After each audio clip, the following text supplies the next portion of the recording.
Alright, hello everyone. How are you doing? Hope you're having a nice day already, and that you are also awake already to the EU people. And good evening to those from the Asian server, from APAC server. Alright, I'm just still having to log into the APAC account right now, just to make sure that it's done early on, because it always loads a bit longer.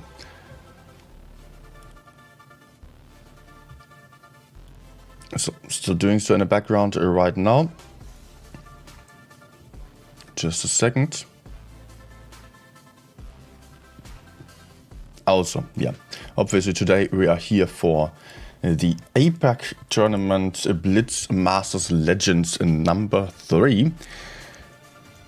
Number 2, it's the third day of the round robin stage, which means that today is super freaking important. And it's going to be a long stream, twice for me today, and that means that we are in the last stage of it is the last stage of the first stage. It's a little bit weird to say it that way, but we are here in the last part of stage number 1. We are still having 3 games in this stage of 7 in total. Round robin format it is. So everyone plays against everyone in the top 8 here. 7 games in total. 4 have already been finished in the last 2 days. Today is the last day, so we're still having 3 battles here. And everything's still possible. That's the craziest thing about it. Everyone can still make it into the top 4 because it is super important to gain those points in order to make it into the highest 4 ranking teams of these top 8 teams participating at the moment. And then you can get to the next stage where you can then compete for the grand prize pool of the total sum of $20,000. So yeah, everyone will have to try their best today because everything else will not be enough. Maybe I can just quickly show the current leaderboard again.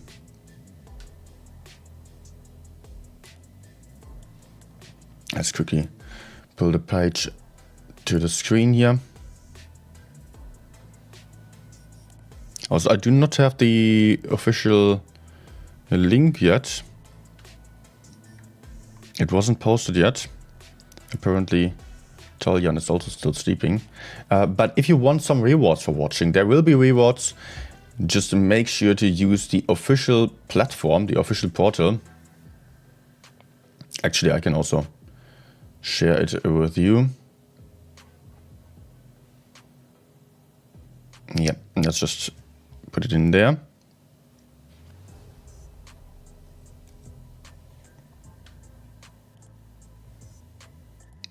Okay, like that. That I can pin. Good. All right, let me just have a quick look here at the leaderboard. So we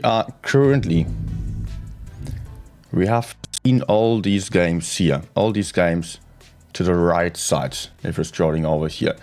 4 matches have been done, or 4 tours basically, 4 rounds have been done. Now we're up to see tour 5, tour 6 and tour 7 today, which means that we are having a bit of a longer day today. And many teams are super close to another. Just look at this: Risk, Rory, RN, Eternal Lankens, EZ, all with 3 points.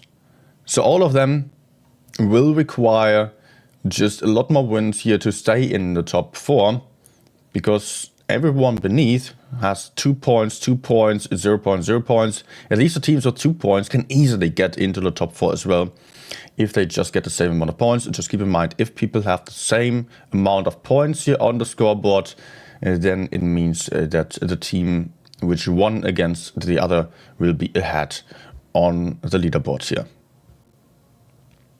Which means that things will get tricky here. Especially FaZe and ID cannot afford to lose anything.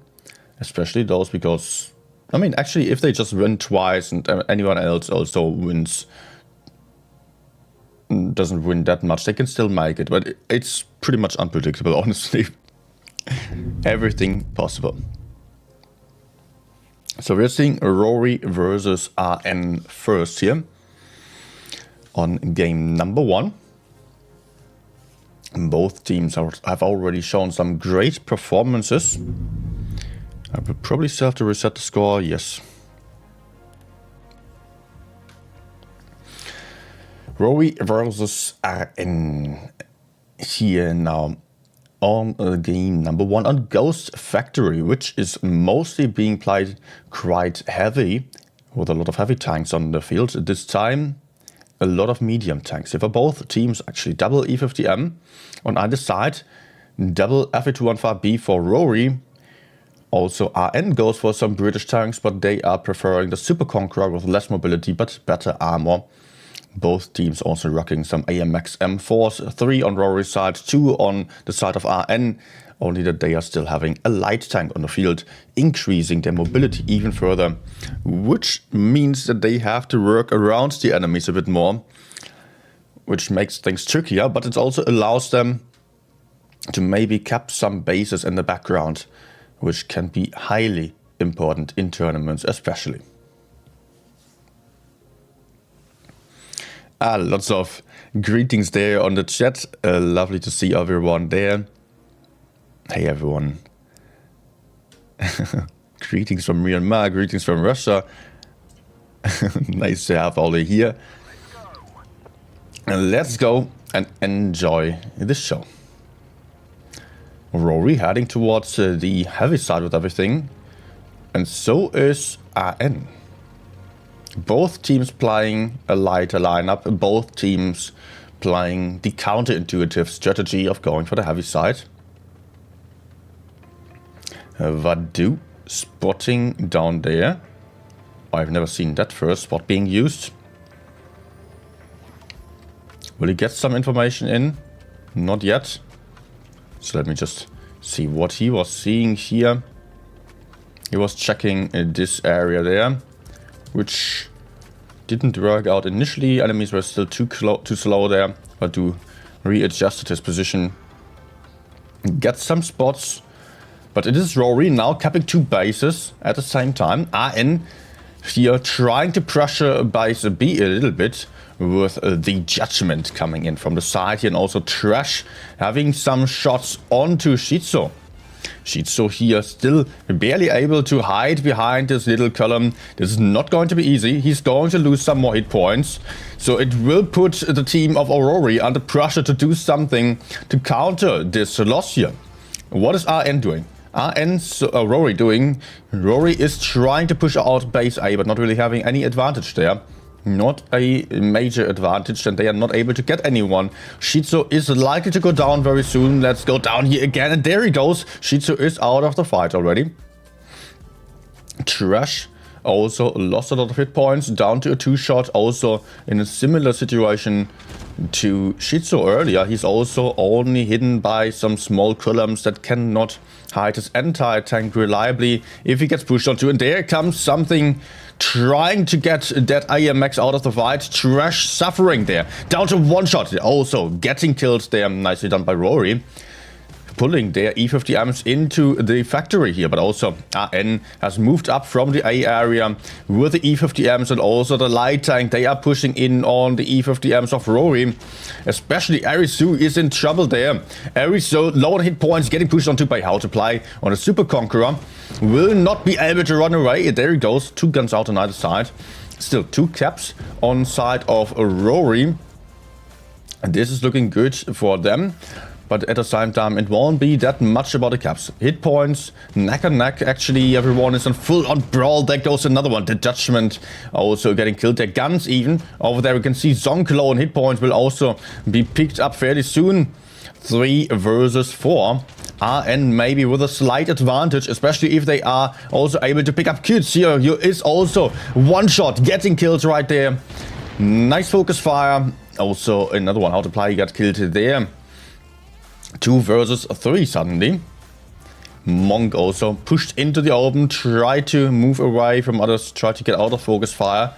No, struggling to get around the corner. They're driving into that rock and getting picked up in the last second before escaping, which leaves us in a 1 versus 3 situation. Atomic getting killed in the last second. And that is the first win here to Rory. Interestingly, Rory was still able to win this in the end. It was super close. Oh no, it was wait. It was not Rory winning. It was RN winning.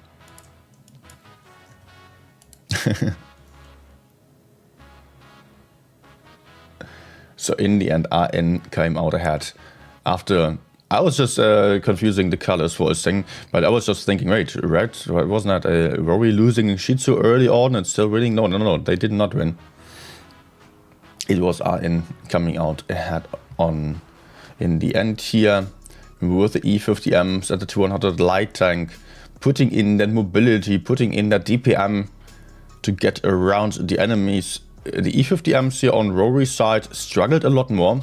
Those tanks are meant to be the damage dealers, but here they struggled to get close to the fight without putting themselves at risk. They had a nice idea of just pushing into the Ghost factory. Well, that's the name of the map, right?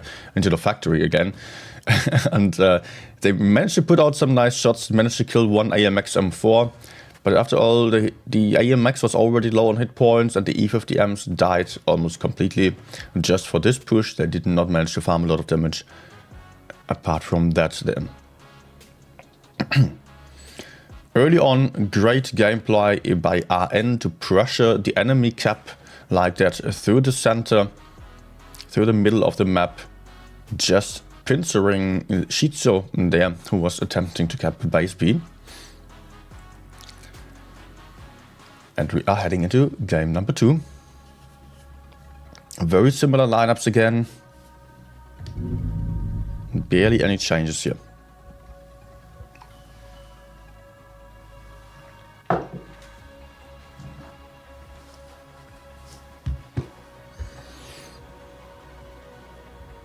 All right. Maybe things are looking different this time. Although what we've seen on the last game was really convincing. This time RN is heading towards base A with everything. On the other side, Rory is doing the exact same. So it will be about who does it better. I would say RN is on a slight advantage. Monk getting incredibly aggressive here right at the start, taking a hit as well. Try to go for first board and first shots, maybe quick cap here. Manages to escape there unharmed pretty much. I mean, I did not have to take another shot. So that's kind of fine. He's only down one shot. Also one of the E50Ms got punched a little bit. And Rory is pulling the AMXs around the sides here. RN technically on a better spawn here for fighting for the A cap. But only for an aggressive stretch. Rory has the possibility of holding there quite nicely still. But the AMXs might be in trouble here. I wonder if they overcommitted already. Doesn't look too bad here. Tshirts and Krim are now focusing on the Super Conqueror there. RR3 got killed on the other side. This might be crucial here. Rory down one tank. Hit points still very close. Krim, Tshirts going for the S-Kong, but also not being completely on their own anymore. Vadu is also coming up to help here, focusing Tshirts as well. Krim having a nice HE into the back there. Tshirts getting shot by the Judgment from behind. And there is the E50M picking him up. Also, Krim will have a rough time now. Two guys out on Rory's side, one only on RN side, but also some other tanks are low on hit points. Krim might have the kill here. Krim burning down, 900 hit points lost, 1k hit points lost here. Very unfortunate to burn down that much there. And Do manages to survive because the fire managed to just increase the reload time. Atomic not being able to do anything here either. Zonk also now left alone against 3 tanks. Won't have any way of escaping nor killing anyone, even if he got the one shot into Kujo, Jotaro, or. And then it would still not be enough to win this anymore, because we're only seeing 2 more tanks on side of Rory, which are both low in hit points. Against 4 tanks on side of 5 tanks on side of RN. The Judgment coming in, but it is actually Vadu from behind picking him up. And there goes Monk as well. Team of RN. And just having the better attempt of pushing here. And just keeping their tanks alive for long enough in the rear. To be honest, Rory split up quite a lot here. That was something that was worrying me throughout the battle a little bit already. That Rory had a strategy of playing through the middle aggressively with the AMX M4s, which in itself wasn't a bad thing. But over there they could not play passively. They needed to get a bit more aggressive, otherwise the AMXs were not able to take any good positions. But at the same time, the high ground here on this map, where the rest of the team of Rory has been, that can hardly be played aggressively unless if you have a tank advantage. And for holding it is decent, for pushing in it is kind of bad. For Rory, it was really not great that they had most of the team, like 5 tanks sitting on these passive positions there on the high ground and 2 tanks getting aggressive on the left side. The AMXs then pushing forwards. So Rory was kind of playing a game of separate places there, just not really working together as nicely as RN was able to, because RN could just turn around quickly, pull a couple of tanks away from the main fight to the front and just kill the AMXs in the back without Rory being in position to really push forwards there. Game number 2, also a win for RN. This time we are switching maps to Port Bay. Rory also playing the same lineup almost again. Triple FV215B, double E50M and some AMX M4s. A lot of mobility for them.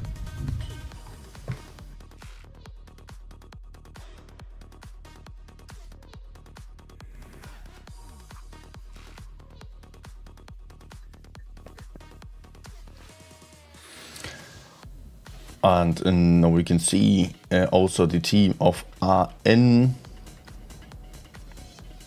going for double AMX FV215Bs, Super Conquerors T100 light tank. So more mobility for the team of Rory from the start on.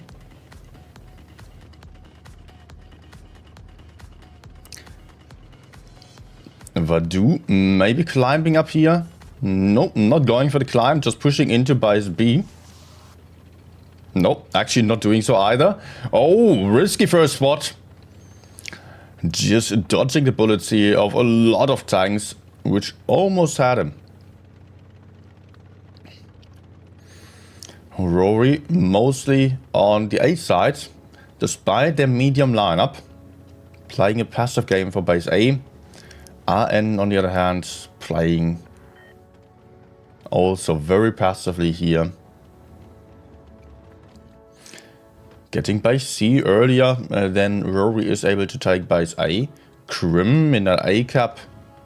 Still having a lot of tanks to the front. Getting decapped there by Trash, and also the Judgment putting in a shot with damage. Cap advantage for RN. They also lost some hit points there with the FE. A lot of hit points actually. I think that RN is also having an advantage in positioning, because they have this very strong position over there played by Trash, who is hull down over here overlooking base A. This is very sneaky. He has a lot of hills to cover. Also we can see this position for decapping A.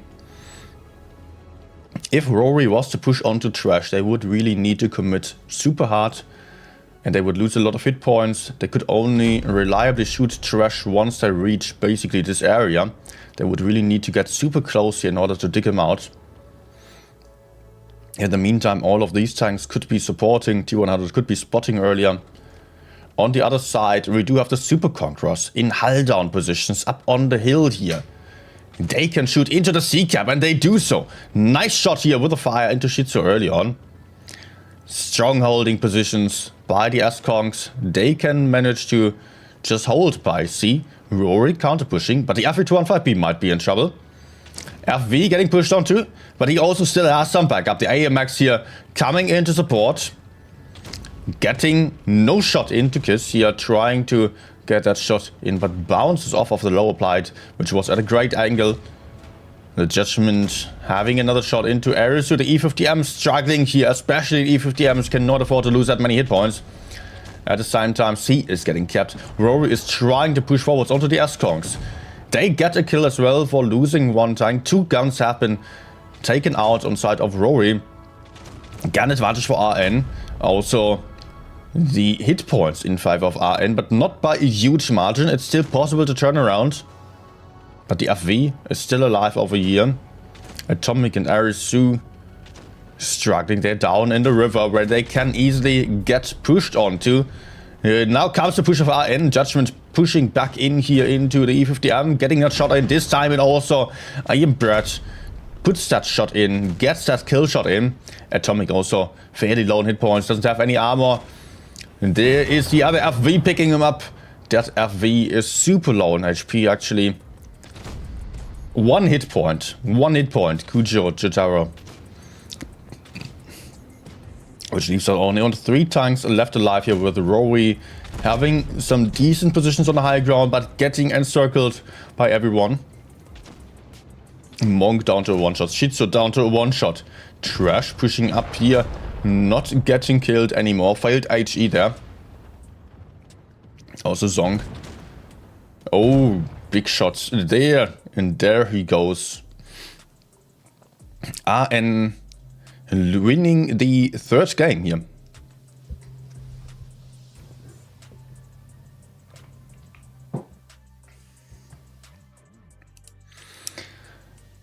And that is getting us to that match point already. RN really looking good here on these matches. Only 1 more win needed, and they would have it.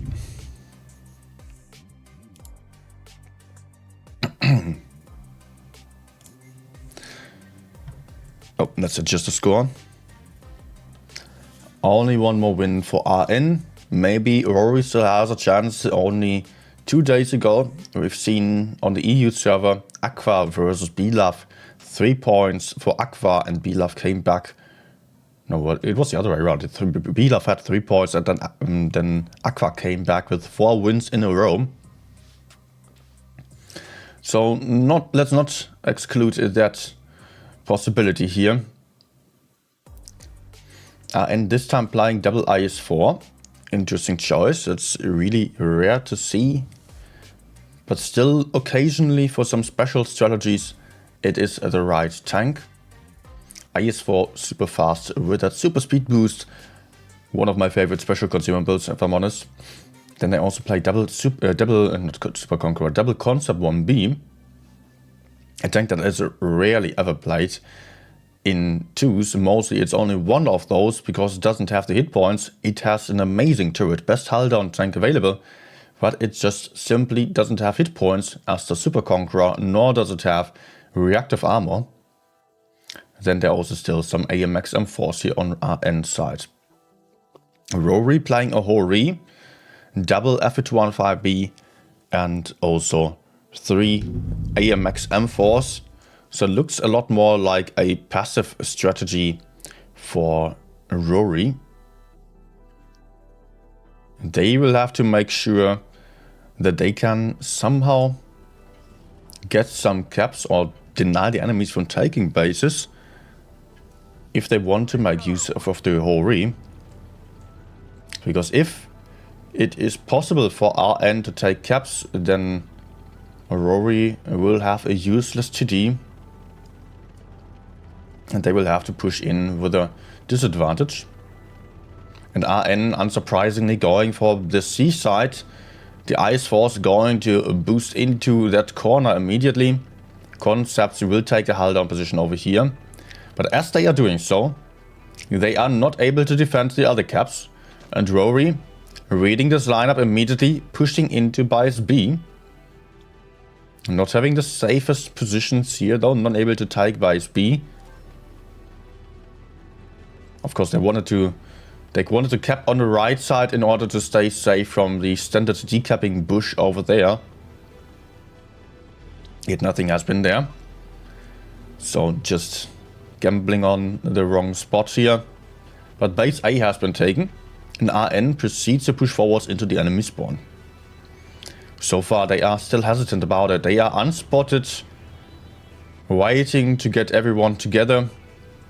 But they are also all getting spotted now by Monk, who takes a nice shot here. By Andu, takes another one. Monk supposedly hull down, still taking a beating there. And RN is pushing forwards onto him. But Monk should have some backup here. There are a lot of tanks in the spawn area of Rory. And they can hold here, I assume. The Rory now facing the others on the corner. The Rory really doesn't have any armor. That will be tricky for him to fight there effectively. We've seen a very similar situation on day 1. Let's see if it's working out any better here, as Rory does have all the tanks stacked up in this corner. Cannot really push in though. They are not trading well, I've got to say. They are down on the hit points. They have to make sure that they are keeping their HP, because now Rory is in trouble here. RN can push in. They have the advantage. They have found a solution. Zonk has lost too many hit points. Now he can get killed fairly easily. Also the Rory in the front here doesn't have any armor. Actually gets a bounce right there. Still has reactive armor, but doesn't have any hit points as a heavy tank. Gun advantage to Rory though. Nicely done here. Nice comeback. Krim putting in a nice HE to Vadu, setting him on fire as well. And there is another kill. RN failing the push, it seems. Rory coming back in here. Rory having almost the tank or the gun advantage. They have the tank advantage. Losing one tank right there as well, but getting another tank out of the fight. Now Rory is ahead on the hit points as well. The gun advantage piling out now in terms of DPM advantage. How to play here, taking some big shots by the enemies. Getting killed right there as well. Which only leaves us on 3 tanks on side of RN. There is the Concept 1B. Low on hit points. Also the other Concept 1B to half the hit points. Might still have a chance against Zonk. 2.6k to 4k hit points. That should be undoable if Rory is not messing up completely. The other tank over there also being low. Concept being a one shot. He will very likely get picked up here on the next shot, unless no, he also fails a hit. And that will be a kill very, very soon. The M4 on the other side has also been taken out. Rome struggling with a strong turret, but in comes Kiss with the Rory and picks up that kill.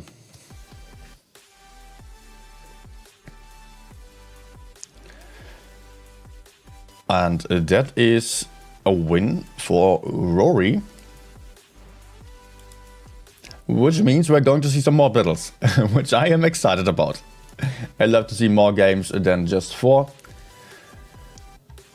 Although today I wouldn't be mad if the games weren't all that long, because I'm having to stream 3, and that's only for one server. Then the other server comes in the evening.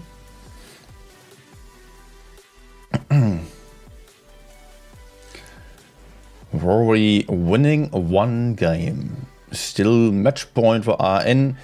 Rory still under lots and lots of pressure. Will still have to win 3 more games in a row. And they are choosing a lineup of a lot of FE215Bs here. 1 LT. No, actually switching them out again. Let's talk about RN first, because they are ready. Double Super Conqueror, double E50M, double AMX M4, FE215B. So an aggressive lineup that is able to do some maneuvers of pushing into the ruins, for example. They are on the red spawn, on the north spawn, so they can push into the ruins potentially. But I wouldn't bet on that, because then they might rather choose some light tanks. Might be the case that they are taking all these tanks towards the city here. Rory, on the other hand, playing triple Super Conqueror, 1 FE215B, E50M, LT, AM Max. that looks more like they are about to play center ruins. We will see. Lots of hull down tanks for them. Yeah, not the greatest mobility.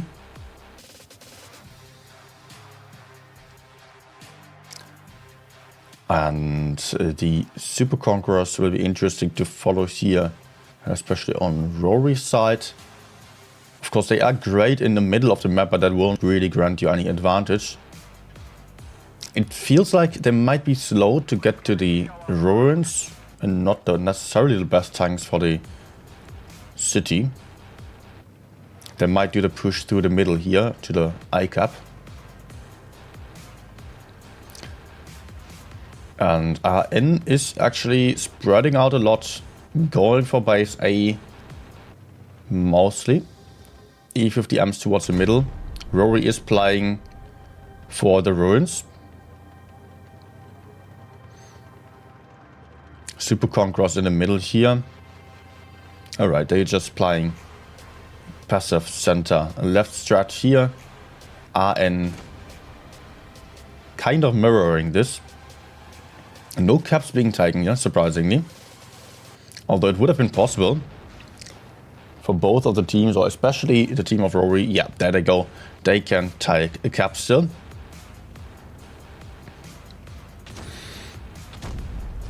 So far, not much is happening. A lot of very passive tanks here. They are mostly unspotted. And also intending to remain so. Oh, some tank has been spotted. I think as a bait, this is not necessarily going to work out. Because Rory is not forced to do anything, as they are having the caps now. And was the intention of holding base A with everything, hoping that someone would push into A, and that was just simply not happening. Rory just took base B quite comfortably, cap advantage to them, by a good amount actually as well, about 110 points cap advantage. That's more than one kill. And Rory will also be able to take base C. Rome isn't quite getting into that C cap yet, but he might very well be able to do so. No one decapping him there. Since RN is all set up for the other side. And Trash losing some more hit points as he is trying to escape the A cap after capping the base. Already lost hit points on the move into the cap. Lost way more on the way out of it. Not great for RN at all. Now down on hit points, down on cap points. Not having any bases. Apart from, I mean, just 1 to 2. Trash still getting shot there by the T100. RN now going for a push into the ruins. Trying to get in some crossfire here. But I am questioning this strategy here. I don't think they have much of an advantage. Although the light tank might be a bit stuck here. I think that could be something. LT trying to escape. Taking one hit from the FV. But apart from that, that looks good here. Monk is able to escape. At the same time, the Super Conqueror here, committed to the river, and Rory is actually going for the push. Not afraid of it. Just going for the IHEs from behind. Atomic having the nice shots into that butt there of the Super Conqueror. Getting a kill shot in.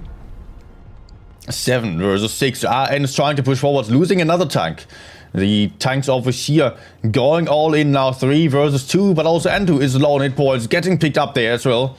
The F215B will be in focus fire.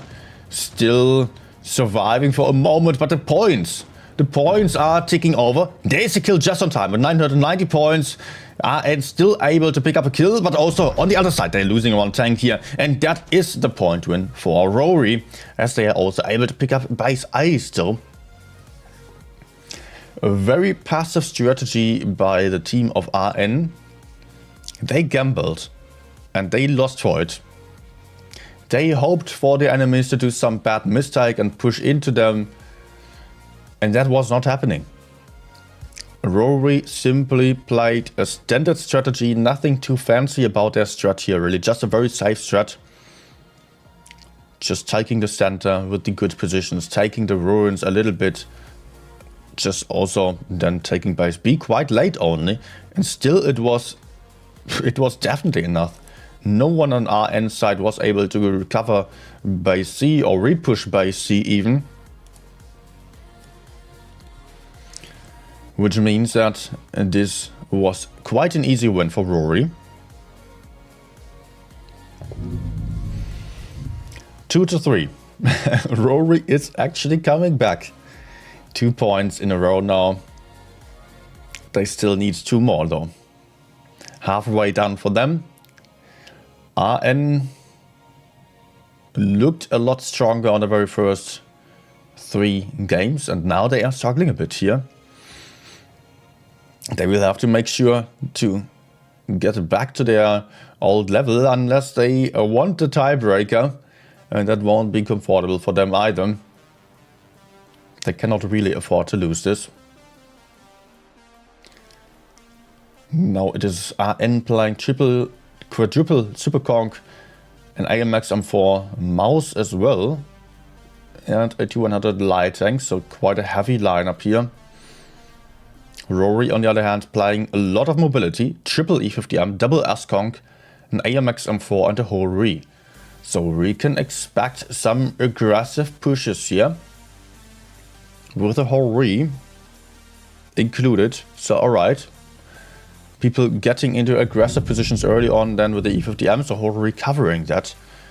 That might be very interesting to see.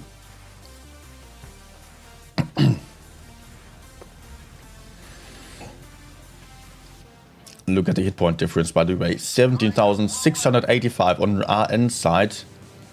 Rory, 15,522. That's a 2k hit point gap. E50Ms speeding towards A and the ruins, but not playing as aggressively as I anticipated. Also RN surprisingly not going to the city with a mouse, but rather sending it over towards the ruins. Quick A cap advantage for Rory.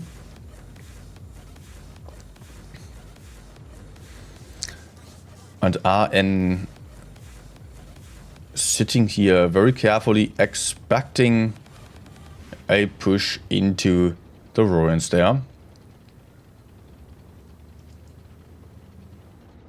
Super Conqueror having some, or trying some shots there. Rory is already relocating towards base C. RN again playing a bait strategy, and it's not quite working out.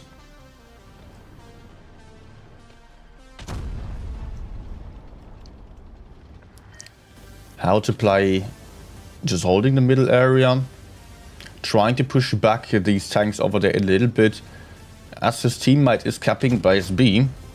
But again, we've got 150 points in favor of Rory already, 160 points. So that requires 2 kills for RN to turn things around. And Rory, pushing forwards in the ruins, in the city there, can just take base C actually. Which means we will see a push on the other side here, and it's the mouse moving up together with the light tank. They might have a bit of crossfire, but the E50M stays unspotted. Nope, now getting spotted. Oh, very last second to decap that base there. The Super Conqueror still getting a shot in, and it won't be possible to take base C like this. Not with that E50M getting spotted. And the mouse and light tank are slowly getting more aggressive here on base A, trying to send their tank in there. Probably the mouse will try to push her in a little bit with the light tank, then covering the base. But there's a whole Rory still. And the whole Rory won't struggle to pen at all. Over here we've got the Super Conqueror in trouble, getting pushed onto by Atomic and Zonk now. And simultaneously pushing into the city. RN will have the advantage there, that's for sure. Crim potentially going down. Over here the S-Conk goes down. Crim in big trouble over there, cannot run away anymore. Still having some nice crossfire there, but it can get picked up. Mouse in focus fire on the other side, same as the light tank. Rory going for a nice counter push here. The light tank in focus fire, nice shots into him. Super important to take out this light tank, that he is alive. Still holding on to a few hit points. The S-Kongs turning around there. Rory still managed to take out the Mouse, is in control of base A still. Will be able to take a base B potentially as well, and that might be huge for them. I don't think that RN can come back from this, even if they pick up this kill here. They are having the same amount of tanks on the field. Rory on the hit point lead as well. RN just pushing into the crossfire here. Losing HP on the go. Super Conqueror now low on hit points. Cannot push towards base B anymore. Cannot defend that. The other tanks also struggling to move up. That won't be possible anymore for RN. The whole Rory just covering this angle and just making sure that no one is pushing onto base A unharmed. Yeah, look at the whole Rory. They're just farming. Everyone low on hit points. Now Trash trying to stop that cap. But there is not any chance for RN anymore this game. We will get to the tiebreaker. After 3 wins in a row for the team of Rory. With this kill, we are going to the tiebreaker here. RN again gambling a little bit. Playing some aggressive strategy. Not playing an aggressive strategy. Rory playing an aggressive strategy. And RN was... I mean, they were having the same thought as I did before the game, basically. I was telling you, look at the E50Ms here, triple E50M and the whole Rory. That looks like Rory was just simply going to YOLO in somewhere, maybe just going to push onto base B at the start. That would have been not too unlikely. But what actually happened was that the E50Ms were still very careful about this. And did not move in aggressively at all. Bob was saying video has too much brightness. Can we have more contrast, please? You know what the thing is there, that it's about not the brightness. But that's about the fog. If I zoom out a lot, then... If I zoom out a lot, then the fog is just... making things a little bit, yeah, harder to see. Let me just turn it from medium quality to low. And let me know after this game if you prefer it that way. Also, I could turn the effects higher, I guess. Effects, where are they? No, they are high.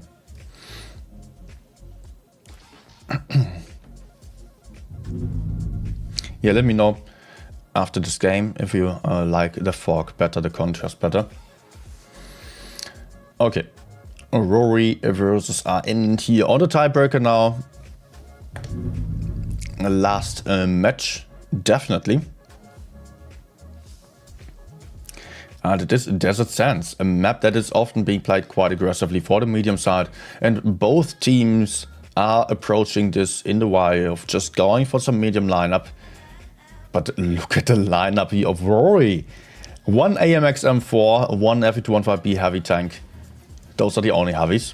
Then we've got 1, 2, 3 E50Ms, an FV42 and a T22 medium.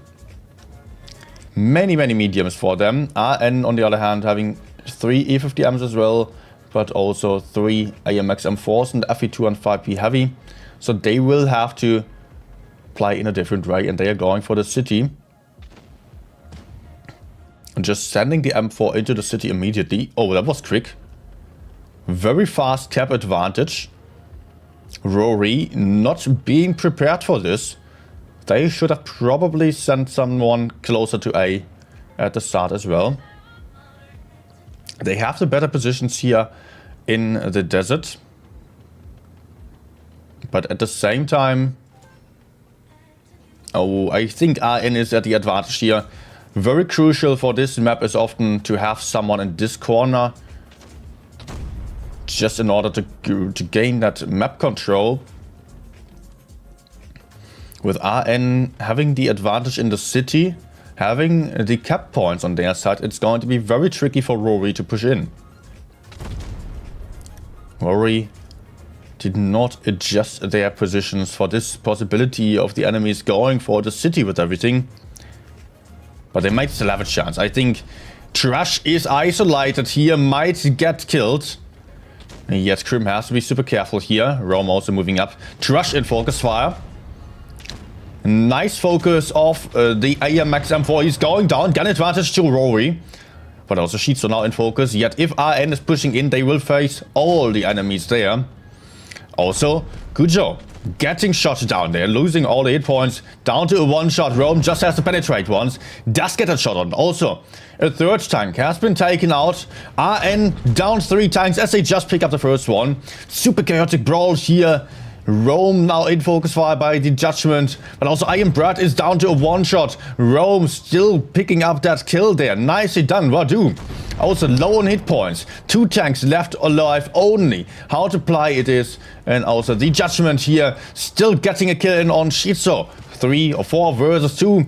The tanks of the RN team here, Judgment and How to Play, not standing much of a chance here. Also that AMX getting set up in flames, only leaving the one AMX here left on the field, and that is actually Rory coming back here with a really nice push and just going in and taking out that one isolated tank. Perfectly read the situation there. That was, yeah, just brilliant. Just showing exactly how it should be done. Isolating a tank, pushing from multiple different angles for the crossfire, building up the deadly triangles. By the way, I have a T-shirt with that in my store in the description.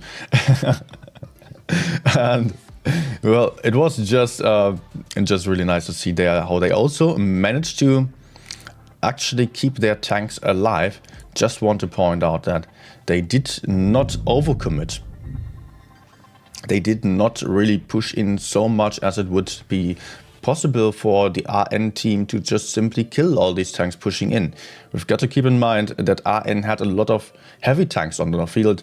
So if Rory pushed into them full on into a very close combat brawl, and then RN would have probably won this game.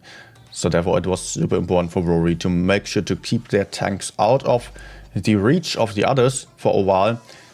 And I really love to see how they managed to isolate the one AMX to the front by pushing up to the left side, pushing up to the right side, creating that crossfire in, and then they immediately took positions that did not allow RN to counter push. They had the crossfire with all the tanks in a circle basically, so whenever RN was trying to go for any single one of them, RN would have been dragged into the middle, would have gotten shot down, and that's exactly what happened here.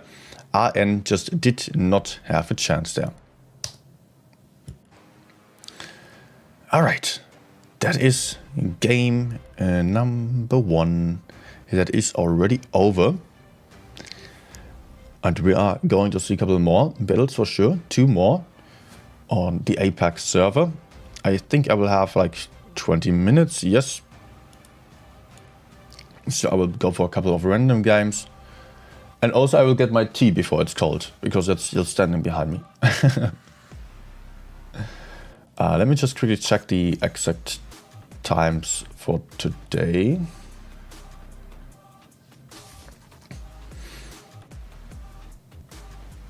One second, and then I will also check the score. Okay, 20 minutes for the next one, and oh, then it's a longer break. No, I don't know how long the games are taking. So 1 hour. Of 1 hour for the next one then, okay.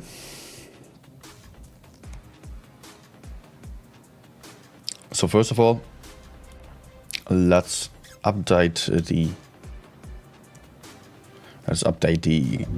score here, the leaderboard. Oh.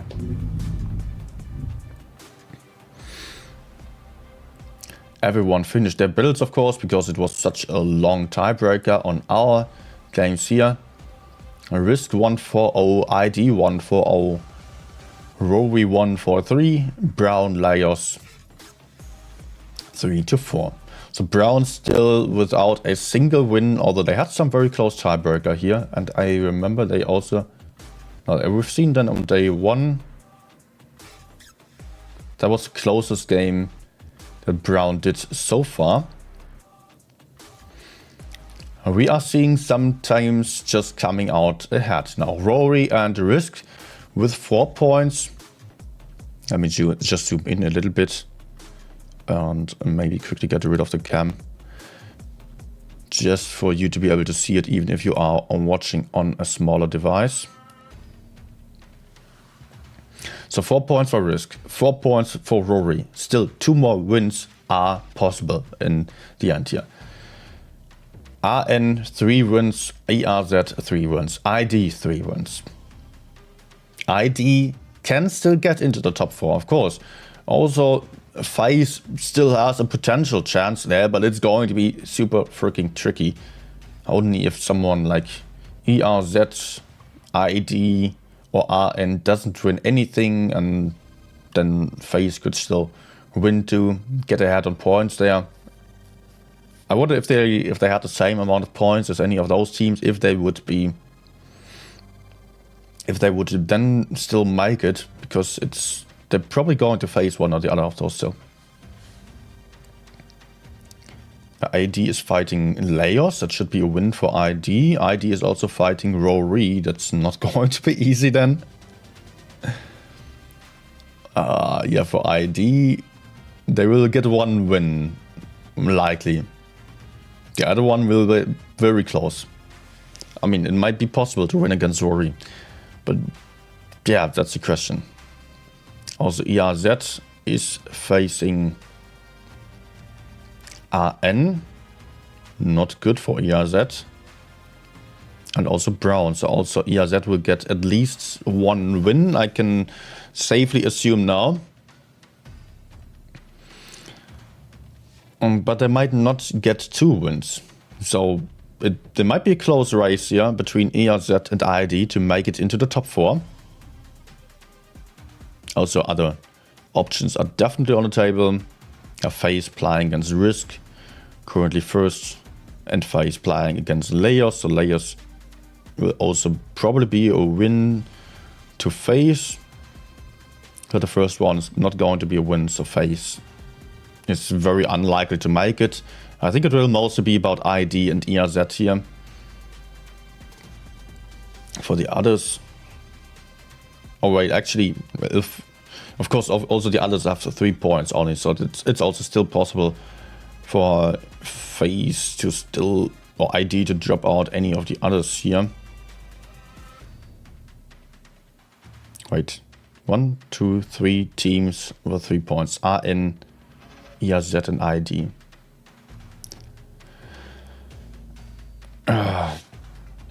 RN and ERZ is also going to be a next match here. That's also interesting. Because, well, both teams definitely need the points, and also the winning team will be ahead on the leaderboard if they end up with the same points. Okay. I will just not go for any predictions here, because that's going to be pretty much impossible. So let me just quickly grab my iPad and then go for a couple of random games. Just give me a second. Oh. Just run into the table. Okay, now I won't show any replies. I will just go for some random games. Just relax a little bit.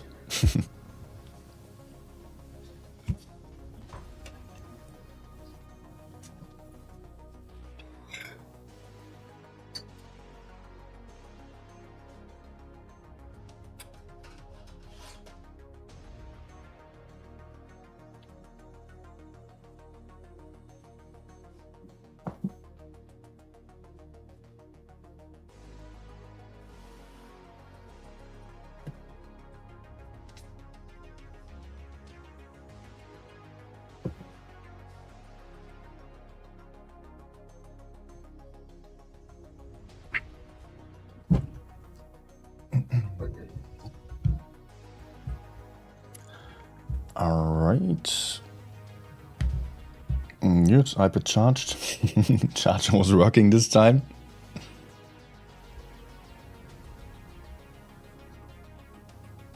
Yeah, I'm not having that much time actually, just 10 minutes until the next game, until the next room is opened.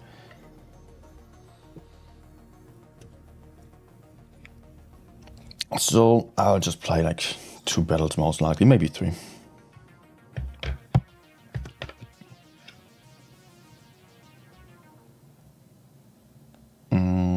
Yeah, let's go for FE42.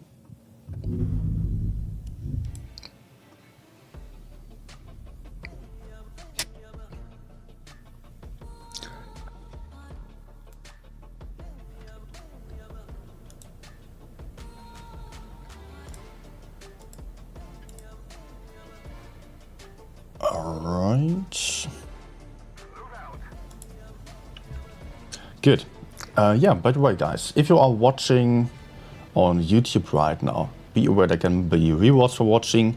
Just check the pinned message for some information, log into the portal, enable cookies, and yeah, you can get some fan containers, which are containing some nice stuff there, potentially some tanks.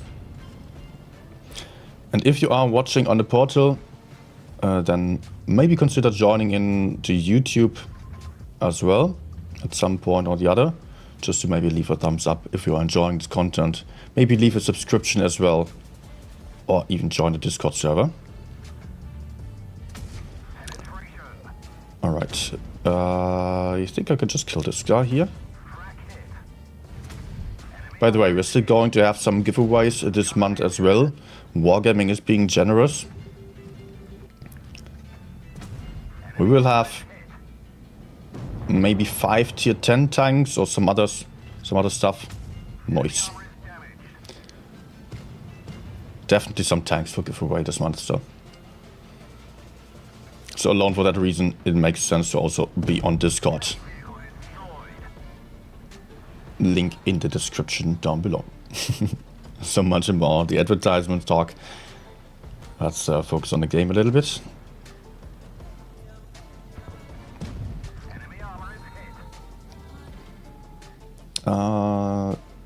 Can I get some hash in? Let's just go for IP here. Actually set him on fire, nice. I'm getting focused.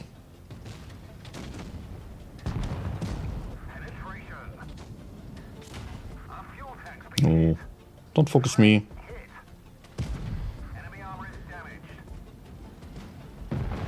Nah. Actually repairing my fuel tank here because I did not want to get set on fire. Usually I don't do this. But if I'm already low on hit points, I might not have the time to repair or just extinguish a fire on time. Any globe today? Maybe I will still get a globe. I mean, I need 2 globes. And actually, yeah, I'm quite close here now. Just need a couple more wins and I get the free globe. And then I might need 1 more globe in order to get the lion. So potentially, I guess at that point I'm still going to buy it if it's needed.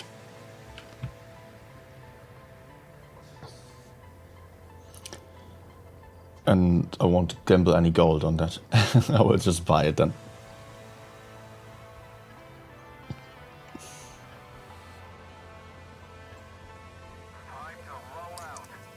Where do I go? I would have loved to go left, but never mind. Oh, it's super rainy outside. Rainstorm. No, thunderstorm, you say. Yes, nice.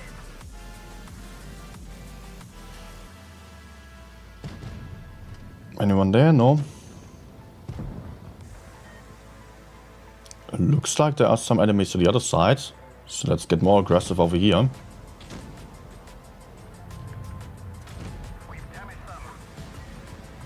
-907, not enjoying this.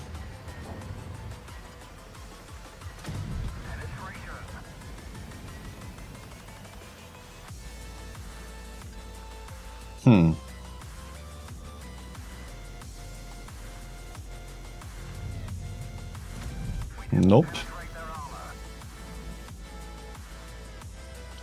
Actually, peeking at a hull down badger is not a good idea. Should have probably not even done this the first time, and I won't do so again.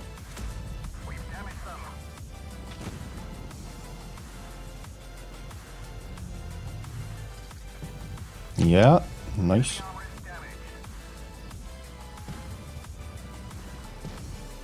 How can I get in some angles here?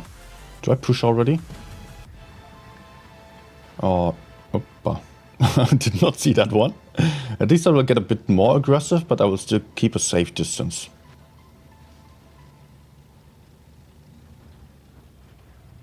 Like this. Brah. Okay, that was poorly aimed, honestly. Oh, man. I will get you still. You don't run away from me.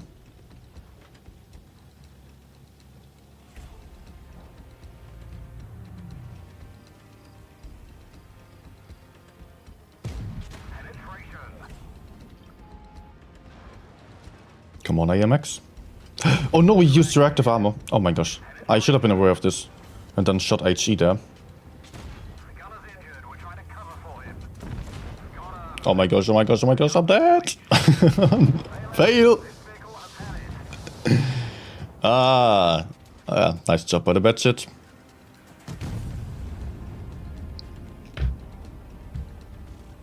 Still cost the enemy 2 tanks.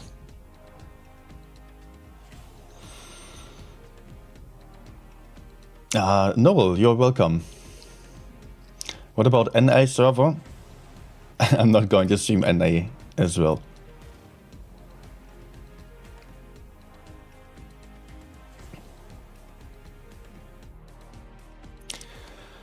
And let's go for Chieftain for last match here. Yeah, but looking more fresh at night though. Yes, it's. I mean, I'm not a morning person, and also to be honest, I got up quite late before the stream only. So maybe it would be better if I got to bed a bit earlier. Was streaming for quite a while yesterday.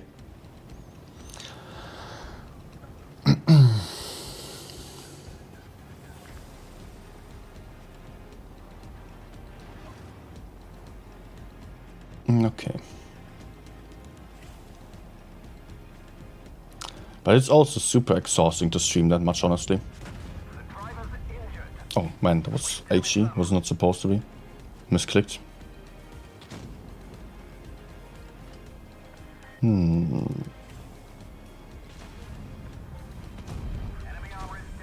Not good. Ouch. Am I seriously the only one here?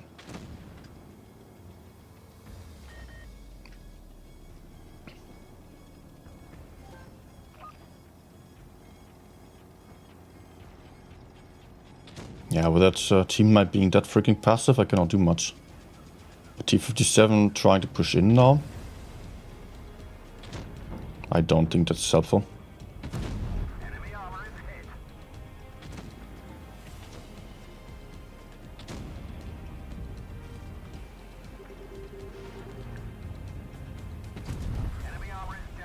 Ah, VZ already low. T-57 on the reload, about to get killed.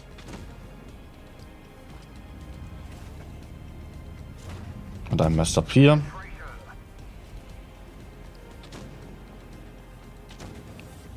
I need to reposition. Man, I'm so dead. I don't think I can run away. Right?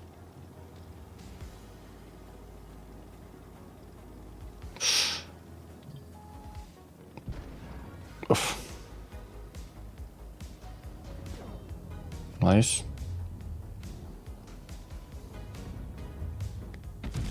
Ah! No, man, that was such an important shot.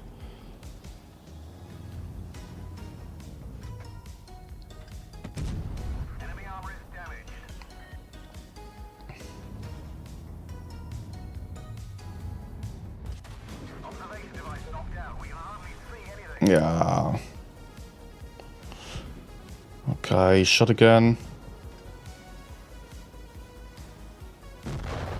Oh no, he's also there, unspotted. I was just hoping to buy some time for my teammates to win this flank.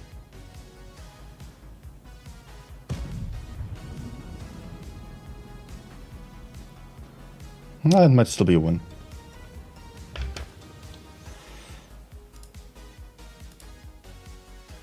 Back to the game. Back to tournament, I mean. Okay, that was a win.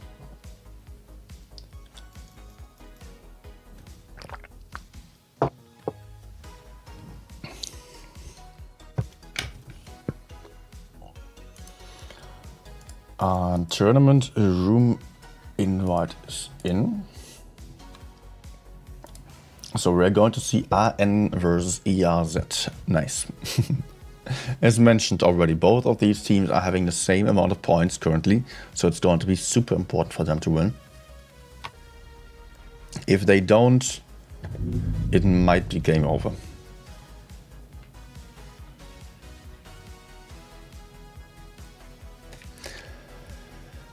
I will still not be able to show you the room invite just yet. Just give it a couple of seconds. Hellas will be our first map.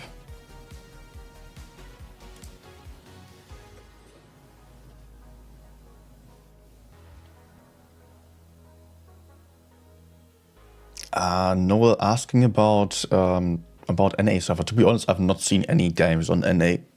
Not at all this season. Thing is that I was just... First of all, I was streaming APAC and EU, and then I was also watching some games on EU still.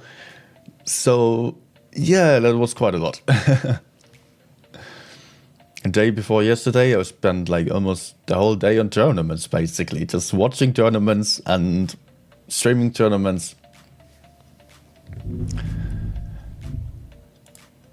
Just falling almost asleep on the couch in between.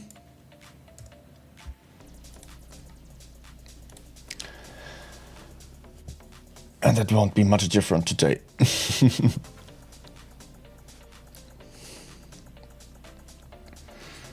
Okay, we are going to see Hellas now on the next map, on the next match.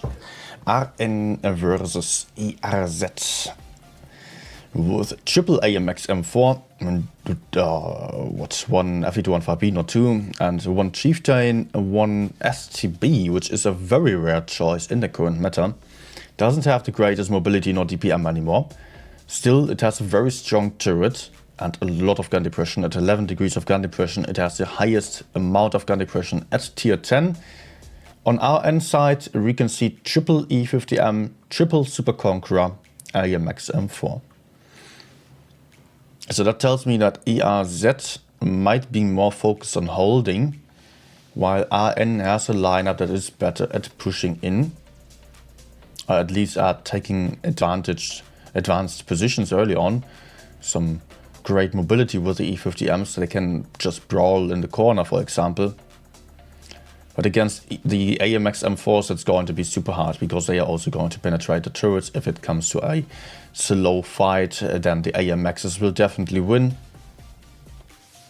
The E50Ms can only excel if they are able to focus fire and manage to shoot down enemies with the DPM.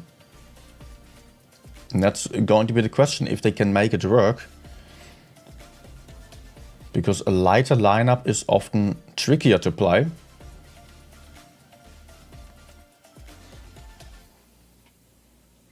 ERZ with the STB, I think that might just also go towards the C-cap there, for example. That could be an option for them. Over there it would be quite aggressive and could still do a lot. Could maybe take the base, defend the base, farm down enemies. But I'm not too sure about it, because the STB is also just not as small as a light tank, as an LT, and also it is possible to HE the turret quite easily. Unlike a T22, for example. Of course, The SCB has more gun depression. But if it is possible to fight that much over there and use that gun depression that effectively, that's another question that we are yet to see there. 10 seconds. And the game will be starting.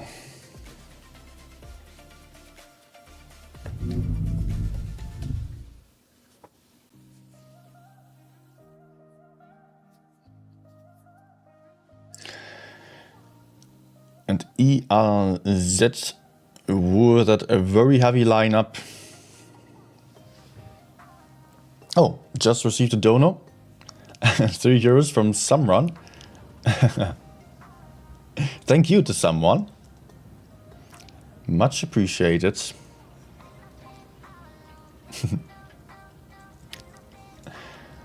All right. RN with the E50M lineup, not going for the medium side, rather playing for the city here. ERZ on the other hand, and going for by C, the S2B. Is he going for the corner or the C cup? He is actually going for the corner. Okay, I see why, because he has gun depression in this area where other tanks would struggle. But can now move into by C. And will get a free C cap. But it won't really matter all that much because RN is already done taking base B and they have taken some positions here on the A side. They are maybe going for a push already. It looks like they are. They are pushing in very aggressively through the center here. Maybe overcommitting with the Super Conquerors. I think Trash is in trouble. About to get trashed here on the next shot already. Not that great for him. I think he was way too aggressive on this push. Same as Ploy. 2 guns out on RN side already. And a lot more hit points for the team of ERZ. 4k hit points more for them. This push of RN really kind of desperate here. Just getting super aggro without having any weak link to push onto that early. Not the greatest coordination, I've got to honestly say here. But there is one tank down to a one-shot. Another one, Vadu is also down to a one-shot. Might, yes, does pick up the kill of the AMX M4. 2 tanks have been taken out on side of ERZ. But RN with that push absolutely failing here. AMX M4 is not the only ones with hit points left. Or actually one AMX, one E50M. This push through the middle was not convincing me at all. Maybe it could have worked out if the others moved in earlier in the area around here to push out. I think they wanted to push these tanks like right in the middle of the screen there. Problem was that the Super Conquerors were too early, the others were too late. And they kind of needed to send in the AMXs first and then the Super Conks, because the Super Conks, they could get isolated and get killed quite easily. So they needed to be the backup. They did not have enough hit points to just push in like this. That was just not working out here. Maybe they also lacked some information, I'm not entirely sure. But I think they probably had enough spots to avoid, or to be able to avoid this kind of issue there. So ERZ with a very comfortable first win without having to deal or to do that much about it. Just seeing the dancing cats there, that's actually the alert for the for the donations, but that was already a couple of minutes ago. Okay. Game number 2 on Hellas. And the team of ERZ is going for triple E, AMX, M4, double E50M, E6, FE215B. So a bit faster than on last game. RN going a bit heavier than the last game. Might not be the worst idea after they did not manage to make it work at all, although it was not because of the lineup there. maybe that lineup also contributed to the final result, because they were not able to just push in with the amount of hit points. Even if the Super Conquerors pushed in slightly better, they would have still had a lot of hit points behind the enemies, so they would have still had to deal a lot more damage there. Not sure if that could have worked out.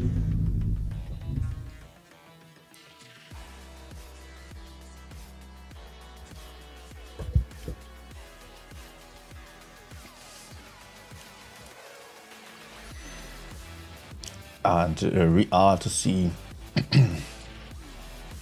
swapped spawns now, although it won't really matter all that much on this game. On this map, spawns are pretty symmetrical here.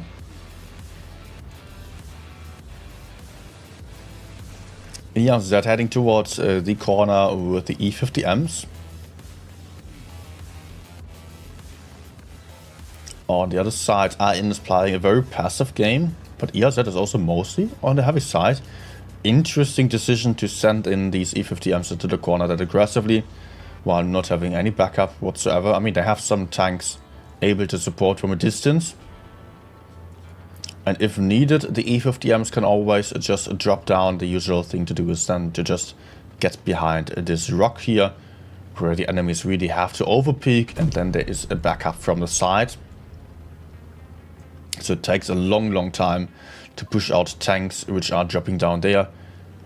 But it might be that the E50Ms would do better at simply running away. But for that it's too late. They're trying to defend by C, manage to put in one decapping shot and get to spot by C, but are immediately getting pushed onto already here. Ploy, Kickshaw being there to shoot down the E50Ms. Not committing to it yet. Maybe that decapping shot was worth it, but still the E50Ms now in a 2 versus 3 situation. That's going to be tricky, and some more tanks are pulling over. RN probably wise to not commit too hard and to wait for some more backup. But this also gives some time to the guys of ERZ to simply adjust their positions in a better way to cover the E50Ms. Oh, big shootout here. Kujo losing 800 hit points on the crossing. And now the M4s are coming in from the other side as well. Can they remain safe from getting farmed and get some free kills there? That's the question. Because they are going to get farmed from those tanks over there. The E50M is holding on here quite nicely. But the Concept 1B is now in big trouble. Doesn't have a lot of hit points. Doesn't have a lot of armor. Only a turret. And gets pushed onto by 2 tanks here. The Concept is definitely going to go down to the AMX. And the E6 also Tomatom coming in from behind with that FE215B. That looks good here for ERZ. They managed to stop the push here. Also the AMX not succeeding to kill the E50Ms. Have to fall back as they lost too many hit points already. And the E50Ms are getting more aggressive again, getting greedy here for the damage. And they are able to re-push very soon here. AMX is coming in first. He does have the hit points, can just brawl in, can just push in first there. Trash failing the shot as well. Trash being down to a 1-shot. Path King also not getting the shot in, taking 1 in return. The other E50M also has to be very careful here. There's the kill. Nicely done. BC's here being low hit points. Has to be super careful to stay alive. With all 7 tanks still alive on side of ERZ. Despite the hit point gap not being that big, there are still a lot more tanks on the field for the team of ERZ right now. RN struggling to keep up here. Not having the solution to win this game. Endu might still be able to pick up Tomatom, but Endu is not having the speed boost yet. The FE215B just not being quite fast enough to move around the corner. 3 versus 4 suddenly. But still, ERZ is having a lot more hit points here. RN still able to pick up a kill there. The Judgment still in the back here. Cap points also on side of ERZ. And everyone is a 1-shot on RN's side. Not absolutely impossible to do something still, but of course they're going to lose some tanks. They are too close. There goes the concept. Frozen Lactea still took 2 shots for that. Vadu trying to pick up the kill, but Basking in the perfect position to counter this, hiding behind that corpse of his teammate. Well, it was actually the enemy. But still, he was just hiding perfectly there, using reactive armor and expecting the light tank just in the right spot. Well done. The bait with the E50Ms working out really, really nicely here. Great damage spread as well. Even the second last still did 2.3k damage and 3 kills. That's what you want in a tournament.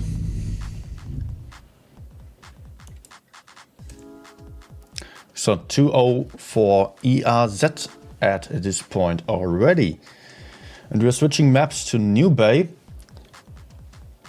I'm likely going to see some different approaches here with the lineups as well. And going for a mouse. 2 Super Conquerors, FE215B, double, triple AMX M4, full heavy lineup for them. The team of ERZ is also going for some more M4s. Quadruple M4, double Super Conqueror, and an FE215B. Also for them, not a single medium or light tank. And that means that both teams will have to play a bit more carefully for caps. I mean, they cannot really run around the map all that much, but they cannot collect any information early on. That's the point. Will be interesting to see whether they are just going for the bridges here, especially the green spawn here. That's ERZ right now. They are in better positions. They have the better spawn for taking the park area. Usually what we are seeing here is people moving into the park and then going for a bait in the spawn. Only rarely they are going for the bridges. And the other side is a lot more likely to go for the bridges though.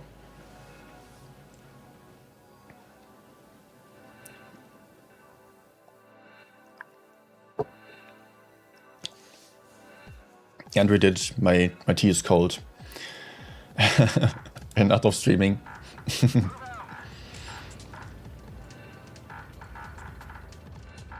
Alright. ERZ going for the bridges actually with almost everything. Just sending a couple of tanks, maybe just 1 tank over to hold the seaside.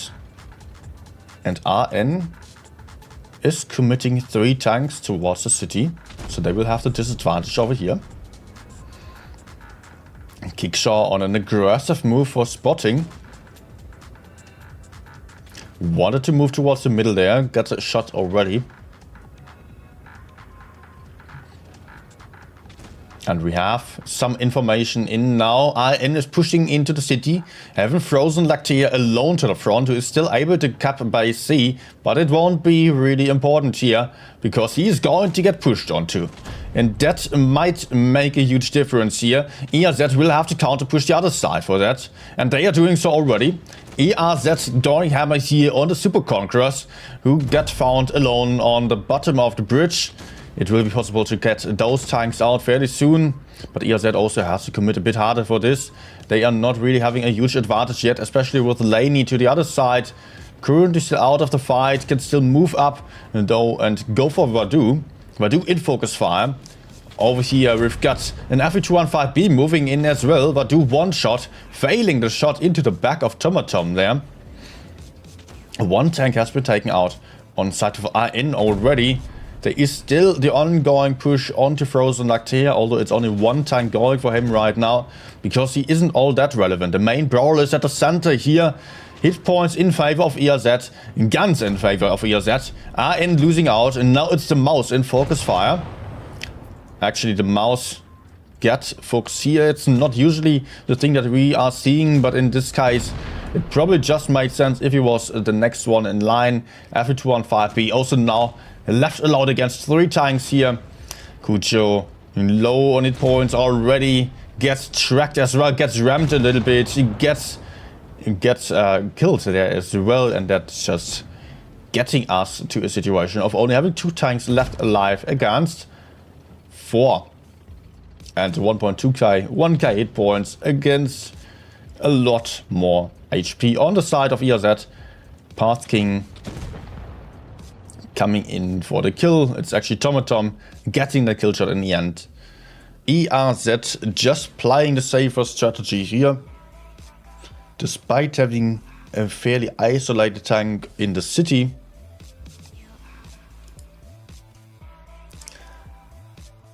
And that is a win number 3 to ERZ. Strong performance here. And that's despite both of these teams being even on the score, on the leaderboard. Still ERZ is absolutely dominating here so far. RN also, I mean, on the last games they had the first 3 battles being really good, and then they just did not manage to win this in the end against Rory. This time they just lost it. I mean, maybe to some degree the strats, to some degree also just players being demotivated already because of the bad games earlier. They really need to focus again and need to do something here in order to turn things around. Otherwise it might be done with a top 4 for them. That could be almost impossible to reach now, if they cannot just focus harder here. Depends of course a little bit as well on the other teams. Yeah, as mentioned, it will be a lot about how other teams are performing. RN was having a good amount of points, but they might definitely drop out of the top 4 still. New Bay once more. This time ERZ is playing a medium tank as well. E50M, triple FE215B Kranwagen. Red choice, double AMX M4. RN also going for triple M4, double mouse at this time, and double FE215B for some extra DPM and mobility.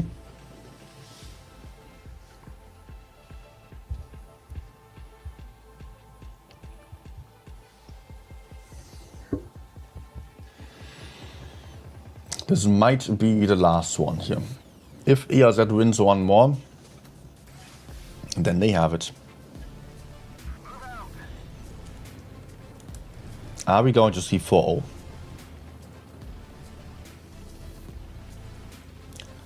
ERZ going for the bridges. Not entirely though. Only the Kranwagen and the E50M. Everyone else rather moving towards the middle. Laney getting aggressive. Pushing over to the enemy side here through the roads already. Has to be careful with peeking out here. Many tanks are right there. Laney staying safe though. Cap advantage for RN. Also look at the hit points, by the way, 19,300 hit points. Highest amount of HP I've seen in this tournament so far.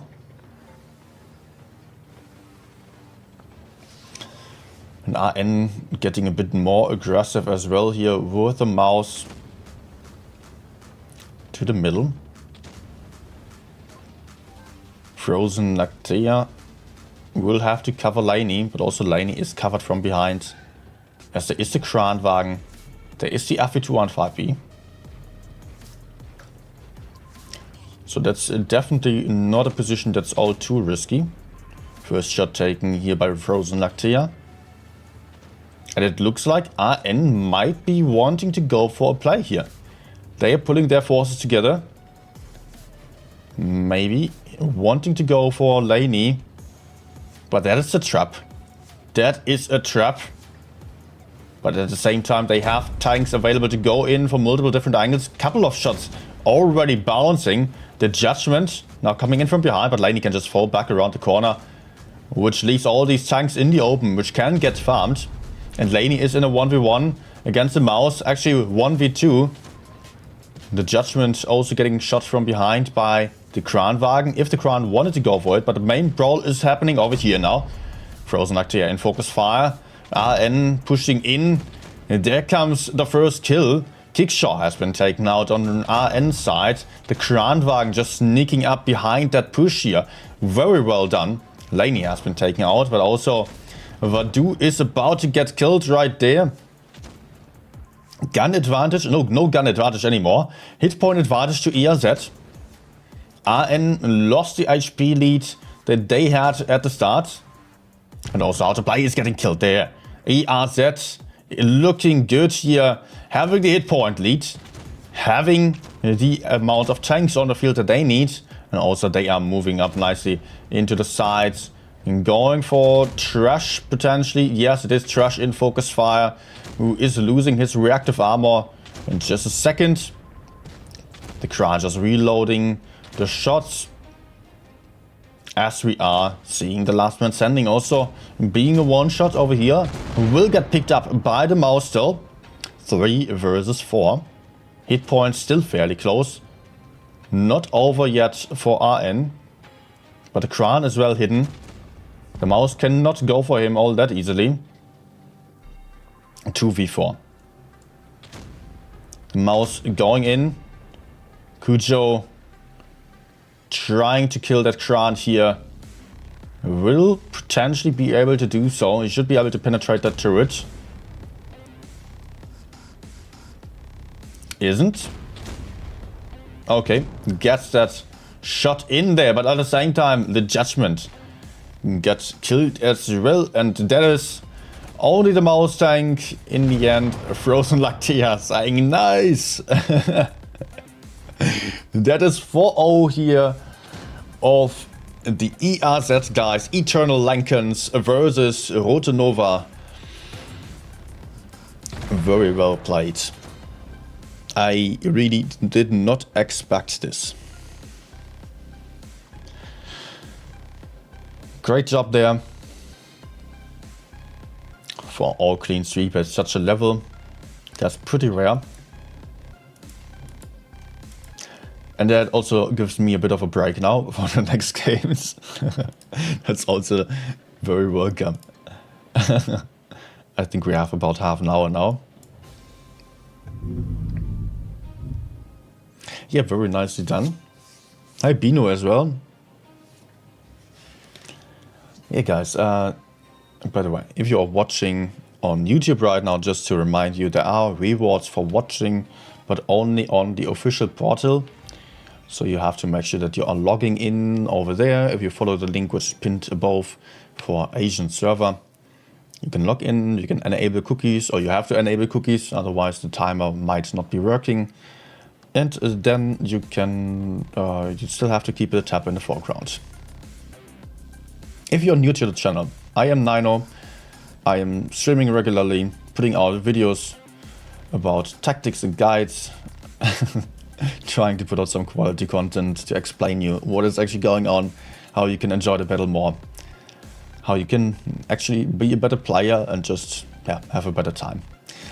If you are into that, then please don't hesitate to hit the like button, hit the subscribe button, and yeah, also join the Discord server for some giveaways, just so you know.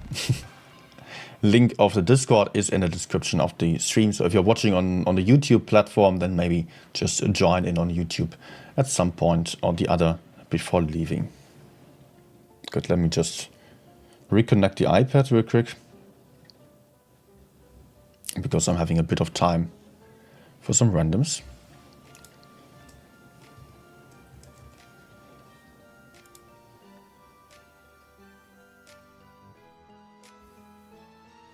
One second. Okay, I don't even have to check the results of the other games yet, because in a 4-0 it's impossible for the others to be faster than this, and I don't expect everyone else to also have done a 4-0.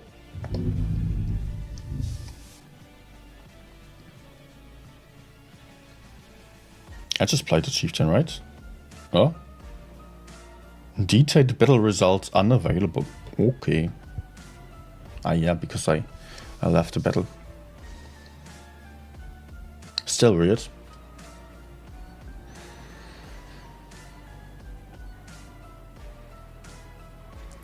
Okay.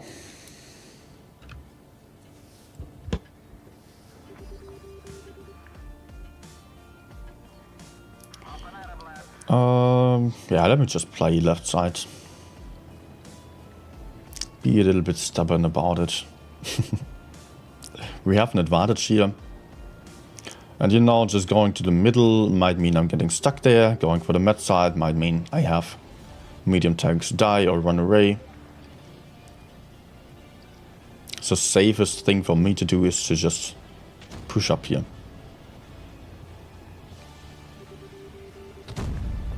Nope. Oh, I think I will have more shots here. Oh my gosh. What? He has a small gun, okay. Then I don't even mind taking these shots here.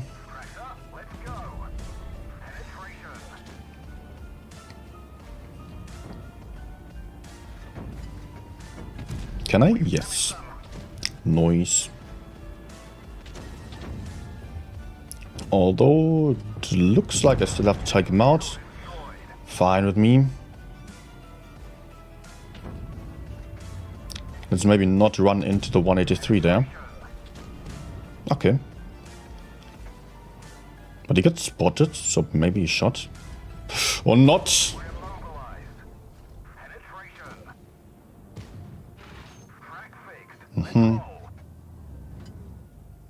Fuel tank already damaged. Nice.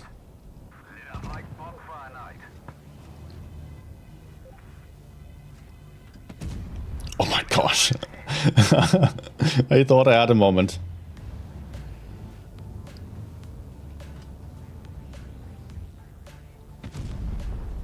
The way that you could see the shell approach.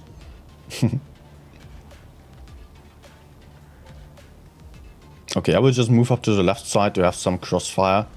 To not be exactly where my teammates are.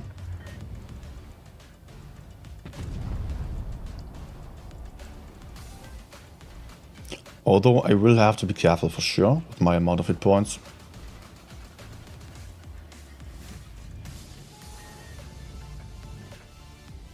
Oh no. Maybe I can have another one.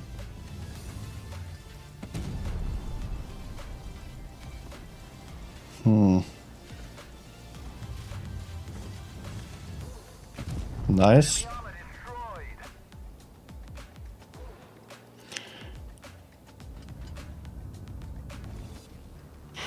Yeah, there's the RV. Let's try to shoot him. Oh no. No. I was just about to say, if the TVP is a good player, then he can just kill me. But looked like he was a bot. After all, he wasn't. Ah, man, we're losing. Man, just shoot. Doesn't matter who you're shooting, you're losing.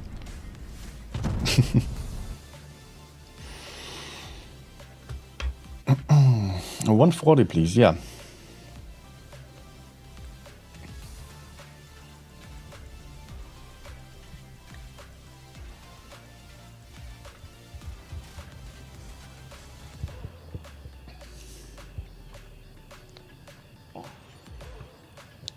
And not the greatest tank at the moment, but still possible to play it.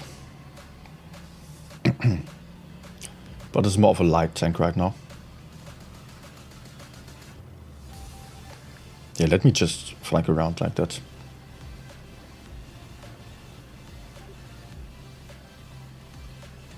Will be a problem to face anyone frontally, so yeah.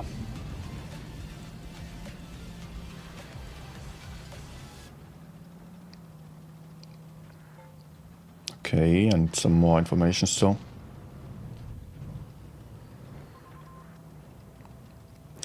The question is where the heavy tank is. If the Kranwagen is going for the medium side, then I can push this guy.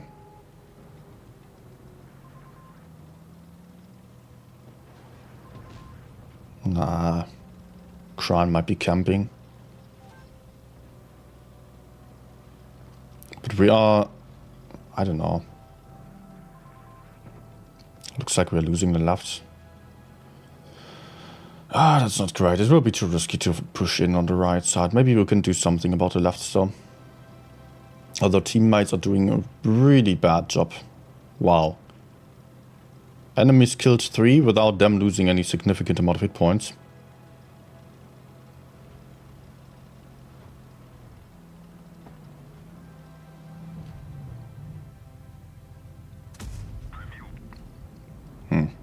First shot. But the E5 is in trouble. Yeah, let's just repush the corner. It's not great, but hey, I need to save my teammate.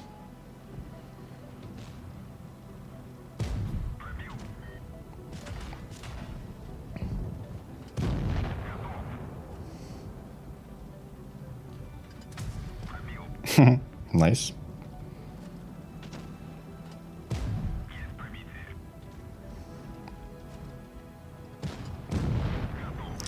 Gotcha. Can I support there? No.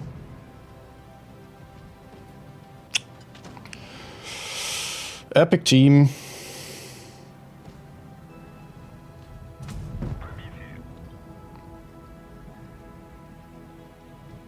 Truly epic team.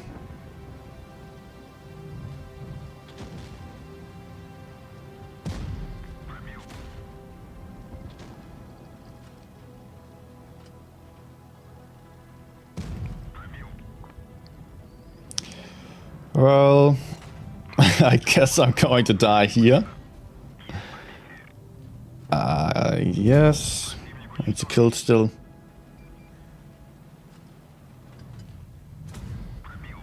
Rip. Unfortunate that I was only able to deal damage after my teammates died. That was certainly not perfect. In the best case, you can deal damage while your teammates are alive. But same as that, it's also team's responsibility to just focus on surviving a little bit more. Oh, what the hell?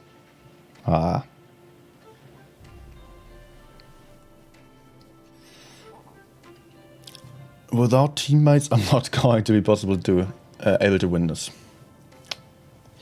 Damn it. Okay, teammates, please don't die immediately.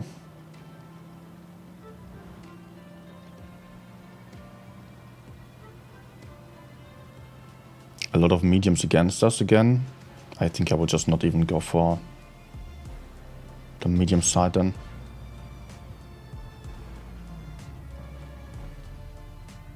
Hello? What the hell? Nice.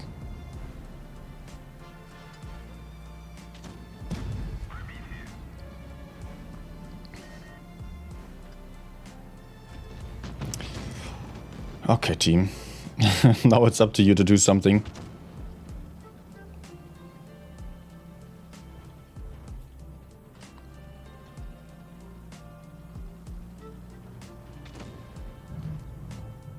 Maybe I can crossfire the Rhino there. Yep.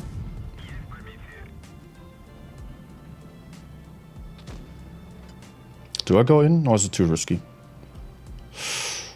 Oh, okay. I'm out of here. Maybe I can still take him out. No.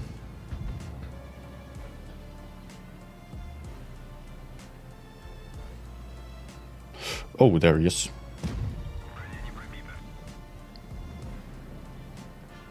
There was a gap somewhere here. Yes. But I do not feel like pushing him.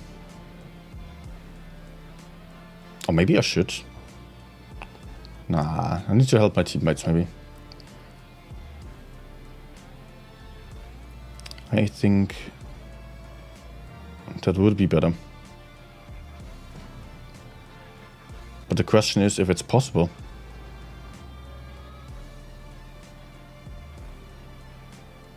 And best case, I get rid of the TVP.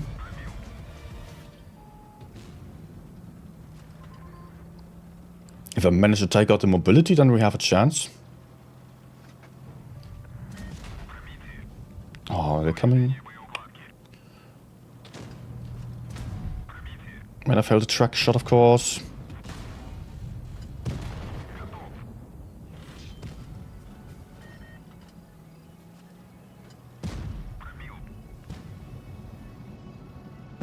Nice.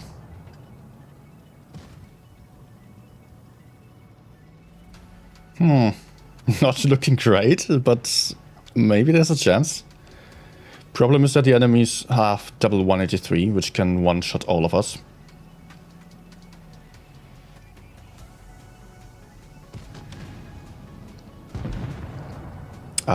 Looks like they both shot. Just hoping.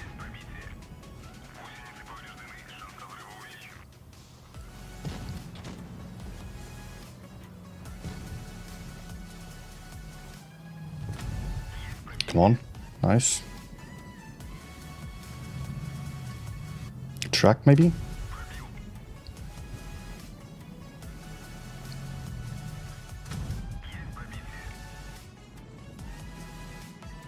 Yeah, I knew it. Unfortunately, was not able to run away from Reno.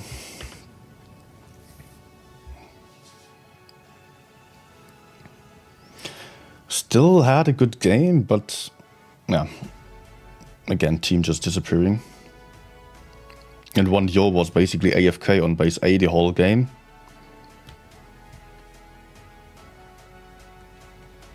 What else? WZ1-1, yes.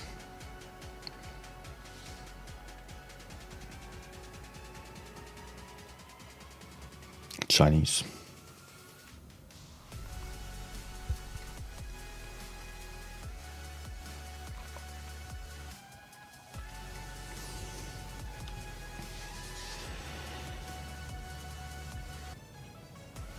Okay, a lot of mediums again. I'm not a fan of this lineup, but hey.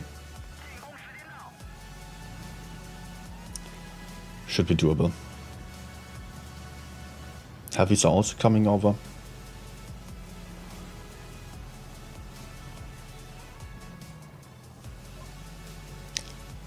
Let's wait and see.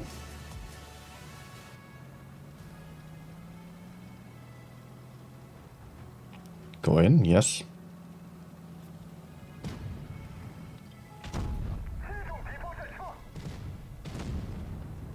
Okay, he messed up. I will have to kill.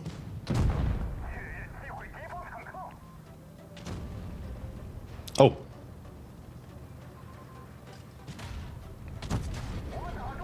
Oh, shit. Oh, E1, okay.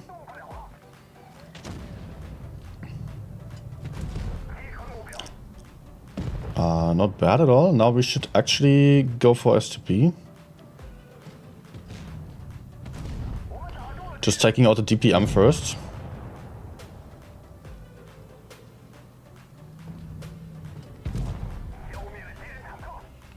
Let's try to angle a little bit. Maybe he bounces. Hopefully it's just not one-shotting me. That's the main thing here. Alright, nice HE. And he's out. Good. We managed to do this.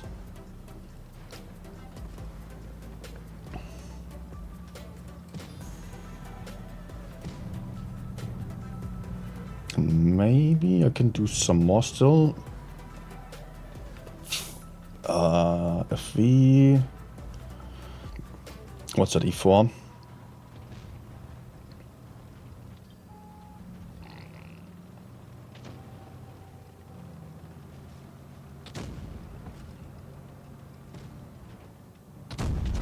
Ah. Bounced.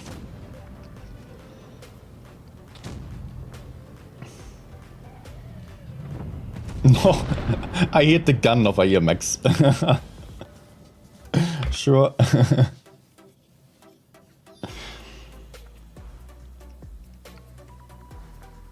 Okay, was still a good game. I mean, not damage-wise, but a nice push. I don't know, the the WZ121 is just not really able to farm that nicely anymore. Just lacking the DPM nowadays.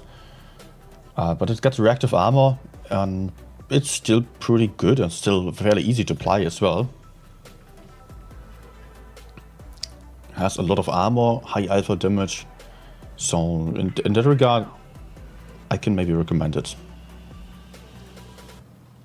For most players it will be fine, unless if you are really loving some mobility and accurate guns, then this thing might not be the one for you.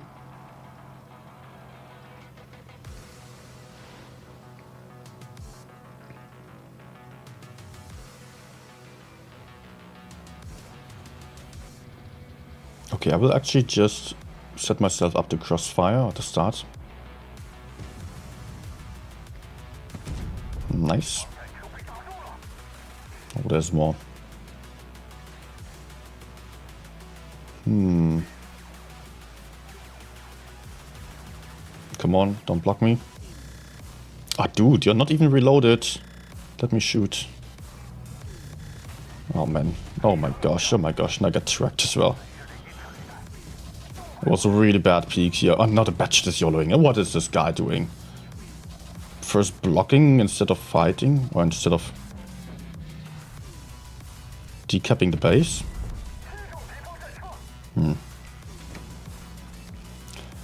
My peak was also not that great as there were that many tanks in A. I did not expect this. But we're losing by A now.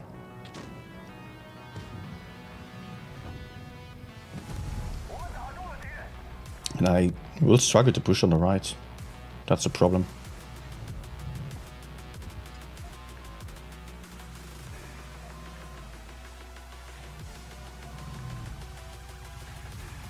Nah, cannot do much about him.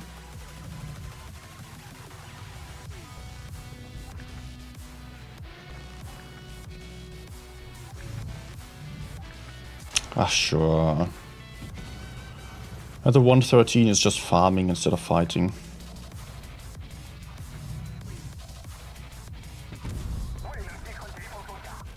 I cannot move back anymore. I'm dead. Yeah, take me from behind.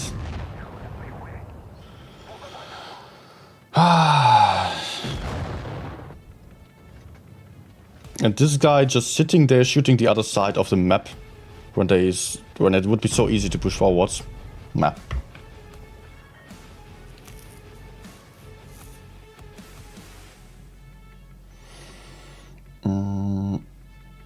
Let's go for wait, what's the next request there?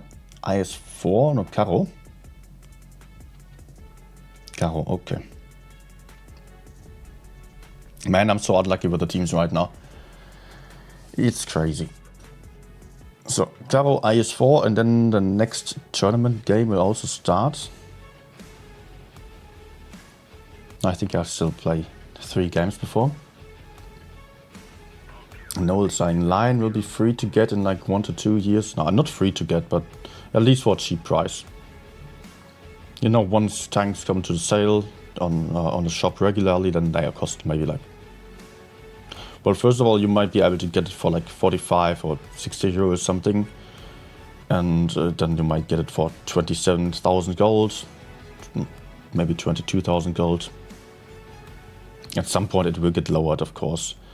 But you also have to keep in mind that surely the strength will not be the same as it is right now. That being said, it is not a particularly strong tank at the moment. You pay for the rarity of the tank, not for the strength.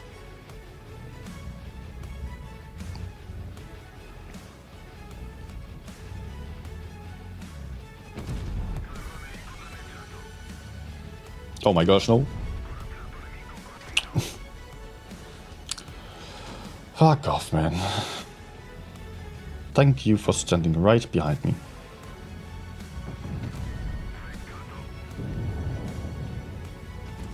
No, low roll. Oh man. Could have actually just shot AP. I was like, okay, I will just go for a safe shot. Just to not bounce. Ah, just before I reloaded. Okay. It's still fine. I got half my hit points. Dealt 1.8k. We are probably not in best positions to win this though.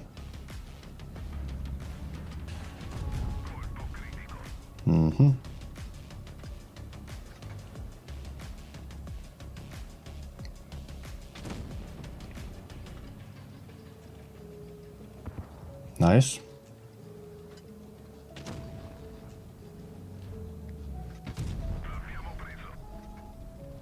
I think I will just have to cover on the right. No, IMX is coming for me.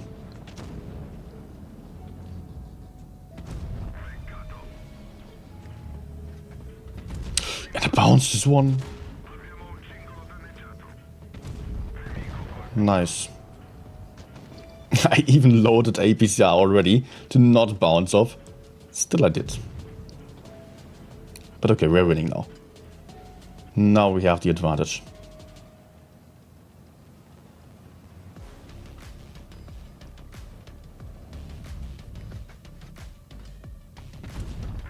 Just wanted to make sure to reload the last shell as well. Bruh.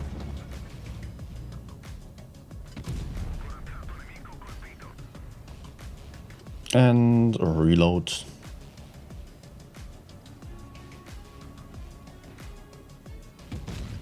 Go on. Not sure what the Rory is doing. Okay, let's just shoot here. I'm not too sure when he's reloaded.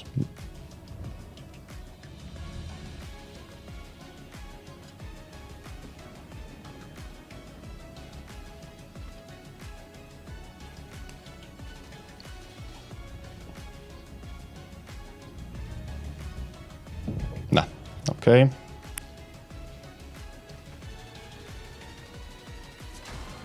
Oh.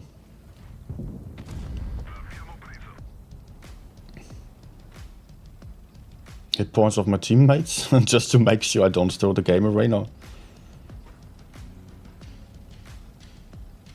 Okay. No. Peaked just a bit too far, alright. Yeah, last game obvious defeat. I get lucky player? Why? What for?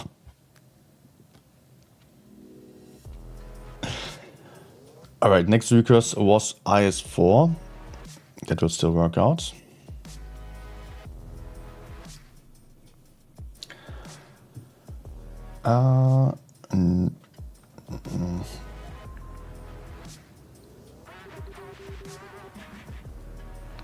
Okay.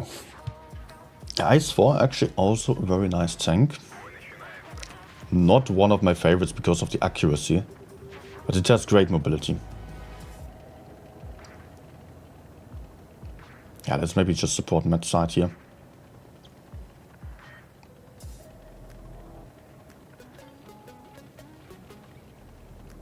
And I get spotted. Okay. Nice. Oh, big roll as well. 500 damage for first shot. I think I should not waste too much time here camping around, because enemies might be pushing forwards. If the light tank is already running away, then I don't expect that much over here anymore.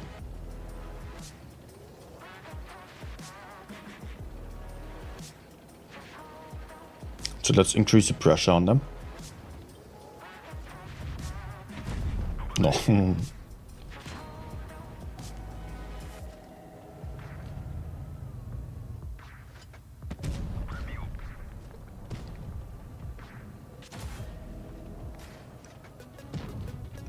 Okay, what is that? Freaking light pushing me now.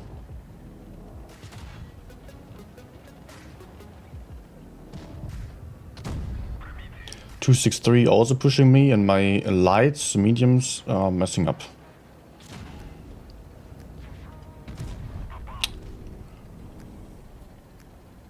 Ah.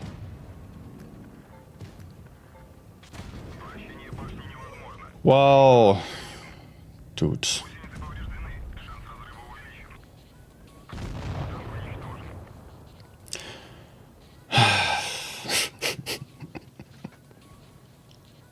How are we not able to kill the mediums there?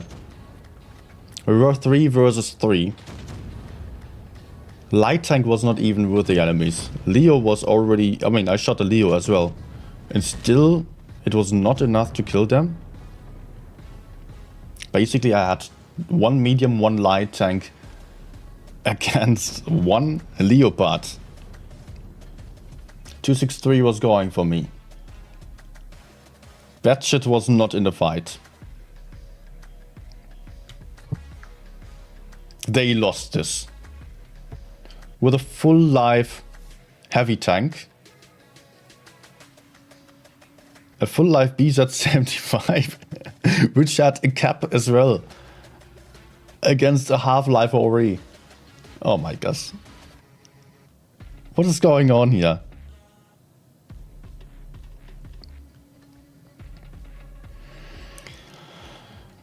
Okay, mouse.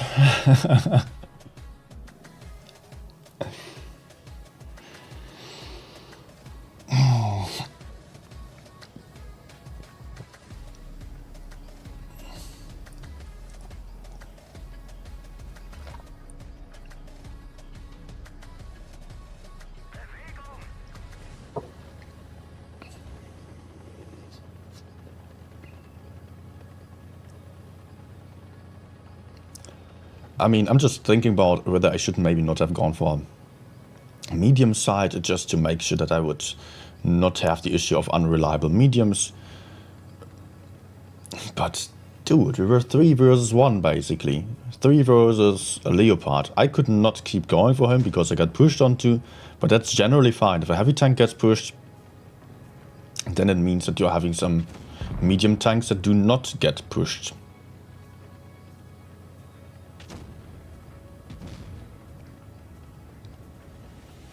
Enemies full mid. Do I have gun depression here?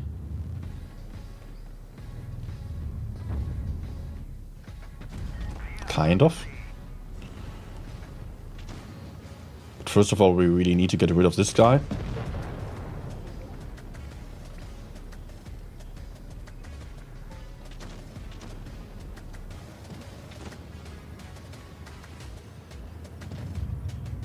And I will also need to get more aggressive because enemies are fighting against my teammates.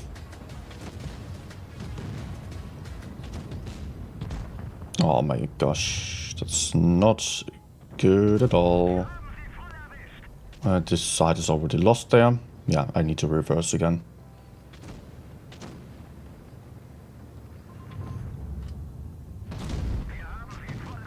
Nice. Actually, with the 183 being out, I can get more aggressive again, but I will just support on the right. The Lorraine is getting pushed onto. I'm too slow to really move up to the fight here in this game.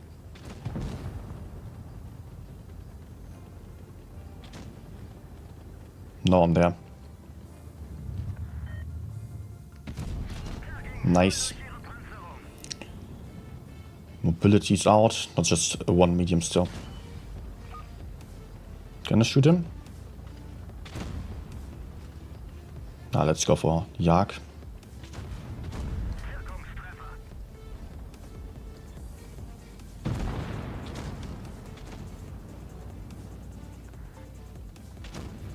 Nah.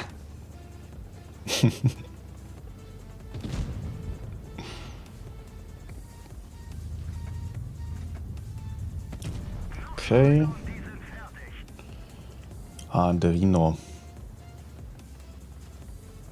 is probably just going to run into my teammates if I push forwards.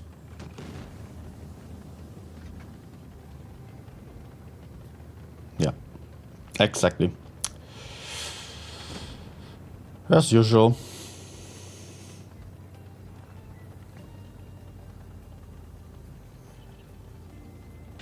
In this game, I really struggled to get to the front line here. Usually you don't want to be too far away from the front with the mouse.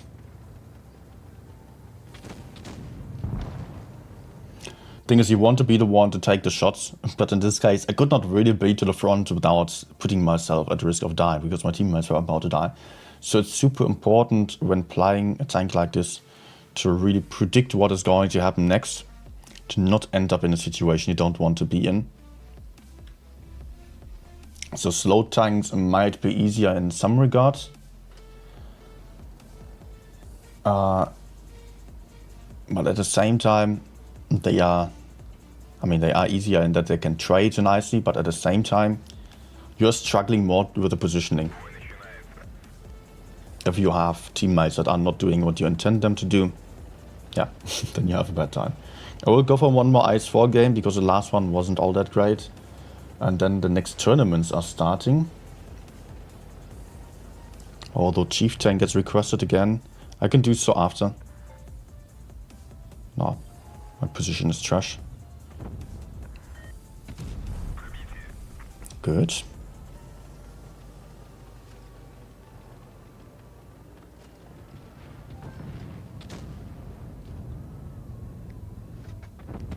No.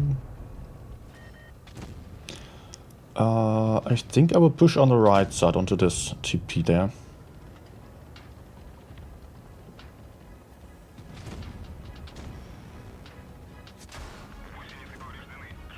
Hopefully I don't take this shot. Ah, I do.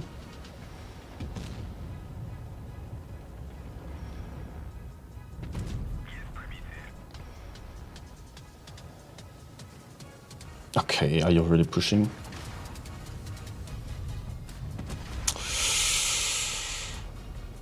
Ah, that's not great. I thought he would get punished a bit more. I have a lot of teammates behind me, technically. But I also need to do something. Like, I have 3 guys behind me who are not shooting them as they're pushing out. Oh, they turned around. Shoot some full life heavy tanks there instead of just shooting low hit point tanks to the front. Of course. Makes sense for the E50M to just focus Mino, but... Hello. They were peeking right to your front here. I had the AMX and the 183 right behind me.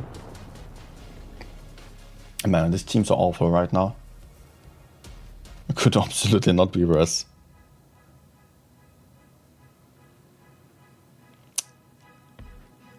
And I get even downvoted by Troll here. No. This one. This one I get downvoted. Funny, dude. Downvoting the whole team. Okay, let's just go for the next games here on the tournament, because the next one's starting in... Actually, it's 7 minutes. I might still shove in a fast one here. Actually, I will not go for Chieftain right now, because that might... I don't know. Might take too long.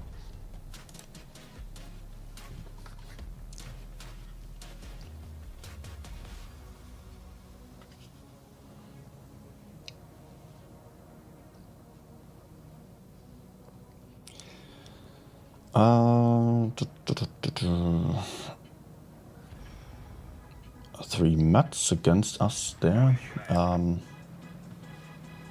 We have 2 mediums only, so I cannot play the medium side properly.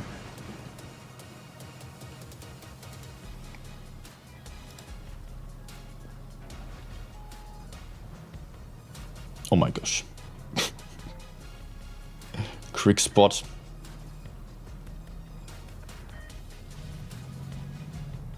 Nah, can I maybe keep him spotted? Nope.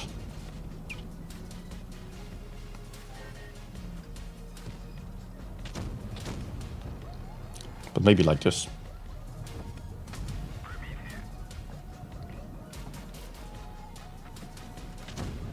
Okay, shot.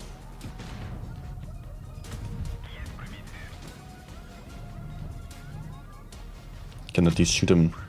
I think I can shoot him one more time.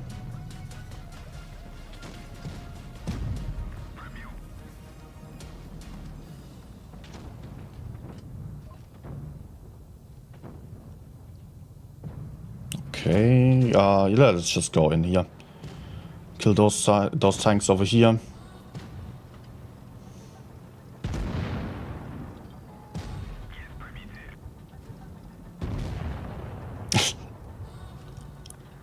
Ah, yes.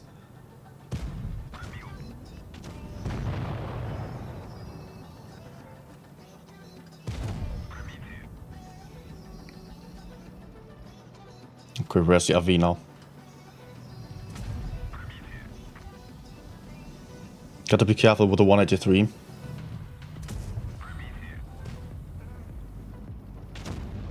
Yep, there he is.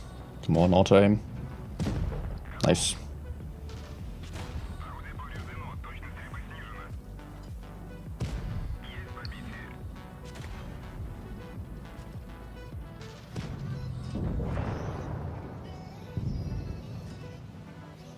Okay.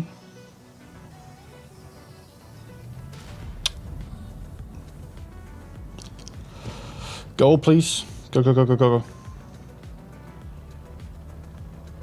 Okay, I cannot peek. Please go, don't hesitate. Ah. Just go. You need to distract them.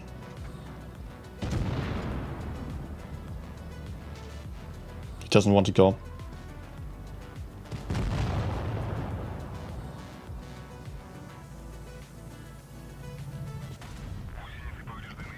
He really doesn't want to fight.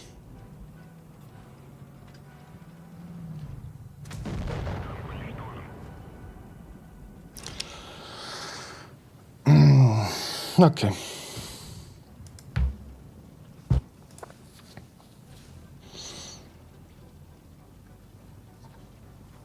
Tournament.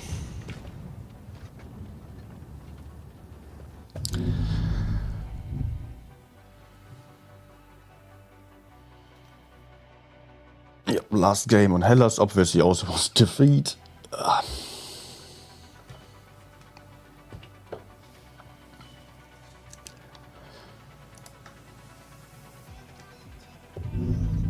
Okay, let's join over here and not focus on the bad teams anymore.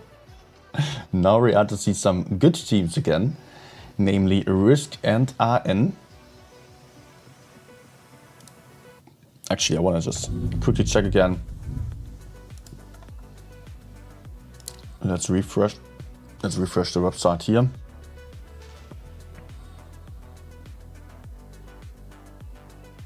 No.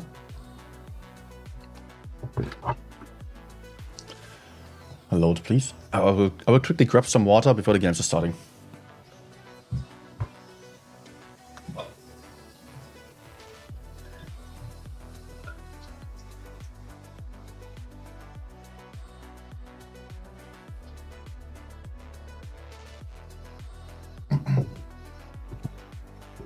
Actually, nothing loading here.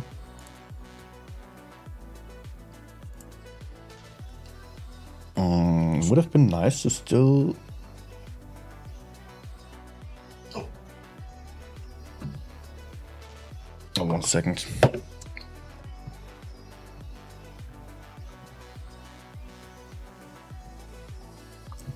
Ah, there we go. So Risk currently still first. RN has just lost, is now 5th place. And we're on the last match here. Oh my gosh, alright. If RN wins against Risk, they might be in again. But only as long as ID and ERZ. I mean, that's going to be so tricky. Alright, let's go for the game here.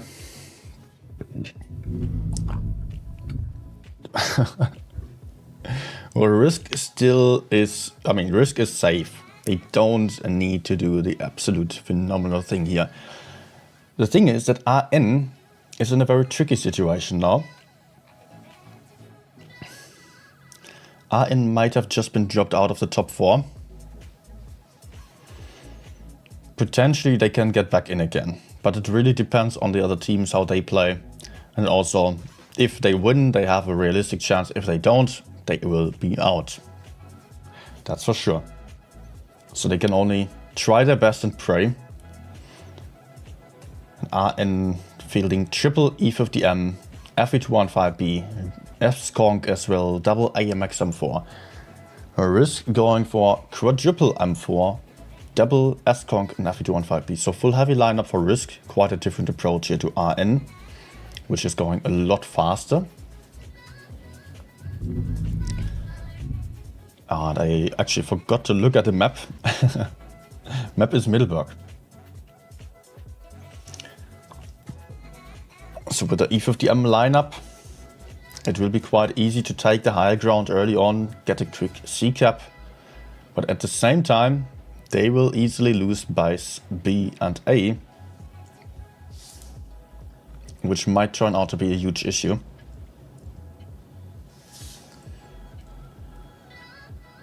18,700 hit points on Risk side versus 16,200. And Risk is also sending most of their tanks up. Tankses? Did I just say that? Tankses. Alright. 6 tanks is going up the hill here. And I know, fighting for the C-cap. Actually, Cost is there to defend by C early on. Denying that C-cap for once at least. But it might still be possible for RN to take the base. And yet they are also stopping their approach. They are aborting the cap. They can really not afford to lose any hit points. Not with only 16k on the field, now only 15.6k hit points. But also Cost lost some hit points. And the AMXs are getting closer here. At the bottom, there is only Alisa in that B cap. Maybe able to take the base. The Judgment moving up. Oh, little pink spike there. The Judgment is aiming for the B cap, waiting for Alisa to drop out there. But Alisa being clever, moving around the house to not get shot. Which puts Risks at the advantage now. They have double caps to only 1. And they have a lot more hit points. They have good positions here. Aggressive positions on the high ground. RN also has many tanks spotted. So for RN it will be important to win base B. Maybe kill Alisa down there. If they are going for base B, they can simply not afford to lose any hit points. Which might turn out to be highly problematic for them. Mandalorian getting spotted in the open. Might get crossfired now using the speed boost. How to play, putting in a nice shot across the map there. But the FE is safe for the time being. And everyone lost some hit points, so the hit point gap did not really decrease there. Risk and now getting aggressive on the high ground. Trying to push away maybe the Super Conqueror. Andu might be in trouble on the side there. Risk is getting aggressive here on this hill. Trying to have some crossfire, yet still the Super Conqueror is held down there, but they're going for it. They will get crossfire from the side here by the AMX, but they are committing to this push now. Nitro and also Bifrost are going in. And they are having the focus fire on point here. Andu getting shot down into pieces. 2 more shots required. And that will be the first kill for the Risk. Guys, no, it's actually not. Bounce here off the front here of the space armor of Andu. 1 tank has been taken out, but also Alisa died in the city. Risk not having any advantage in terms of hit points anymore either. RN coming back nicely and also killing a second tank right there. Gun advantage to RN. Hit point lead now for Risk again. But only by a close, very small margin. FV taking a nasty shot into this back. Also getting tracked there. And might not be able to run away anymore. Might not be able to put on any last shots. A bad low roll by the AMX. But also the FV has a broken armor rack. Will get killed here. Ram kill. Nicely done. Guns even again. But also Shugu and Mugi got killed on the other side. Super Conqueror got killed over there. RN has all the caps on the field right now. I did not even notice. RN did a phenomenal job at just capping all the bases again. Took A, B and C right behind the enemies pushing forwards. Now it is up to Risk to stop the caps again, while they are also still having to fight. And RN can punish those tanks moving into the caps quite nicely. There goes Nitro. Guns on the side of RN again. Hit points also on the side of... No, still on the side of Risk actually. Vadu has to avoid the healthy Bifrost AMX here. And there has to be the kill of course still, if possible. Nice shot into him. Bifrost also getting farmed. 990 points, by the way, for RN. If there is not any kill right now, then we have the 1k points on RN side. Interesting game here. Lovely to see this great performance by RN again. Even after losing that many battles in a row here, they actually managed to win one. And it was not just a lucky win, that I can tell. And RN potentially having a bit of a chance again. Just keep in mind, they lost a 4-0 on the last games against Rory. Before that, they were 3 points ahead. I think, right? They lost 4 in a row there as well. At least they lost, like, I think the last 7 games in a row they lost in the last 2 rounds. And now they win again. So maybe they found it again. Maybe they can get back to their good level and still make it into the top 4. But they will need a lot of luck for that as well. So 1-0 for RN. What was that? Middleburg again, and Risk is going for a very similar lineup of mostly M4s, FV215Bs and Superconk. RN playing a bit heavier this game, but still having 2 mediums on the field against none on Risk side. So I think that RN might have a nice advantage with the mobility here. If it is going to really work out, that's another question. The E50M also not being like the fastest medium ever. Still, it is often used for taking aggressive positions early on the high ground, on the C hill here. For the relocations towards base A or so, it's a bit slow, maybe, compared to a T100 light tank, but it can also work out greatly as a heavy support, as we've also seen on the very last game in the city there, where RN had the one E50M supporting the AMX M4 in order to kill the AMX on base B. Let's get this show on the road. Risk sending one tank towards the base B or base A straight away. Nitro going to support in a hull down spot right behind here. Blind shots to the other side of the map, but nothing connecting there. Most tanks are moving up the hill on RN side. We can even say all of the tanks are moving up the hill. Vadu trying to spot here.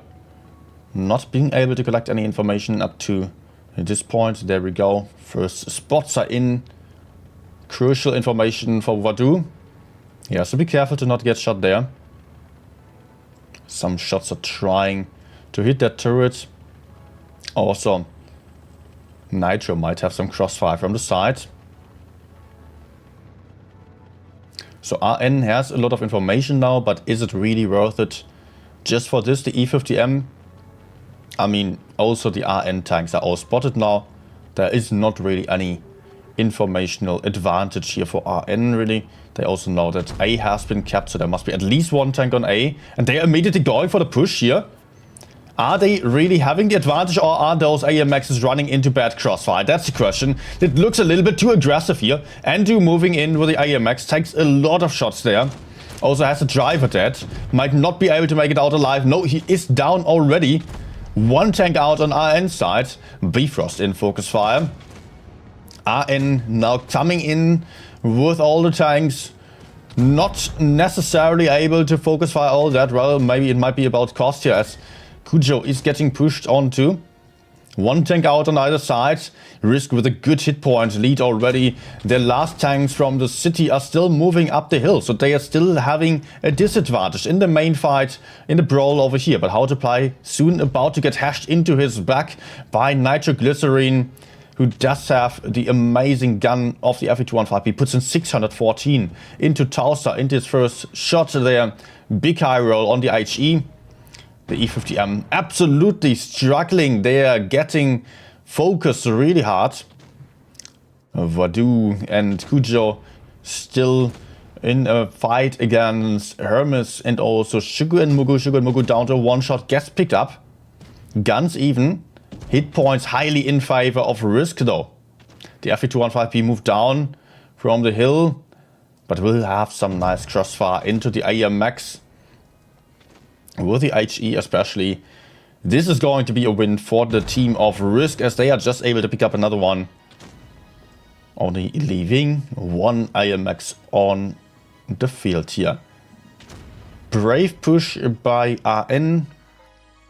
There were some issues with it, I would say. The AMX is pushing from the outside, losing that many hit points, and they knew there were some tanks in the city which could crossfire.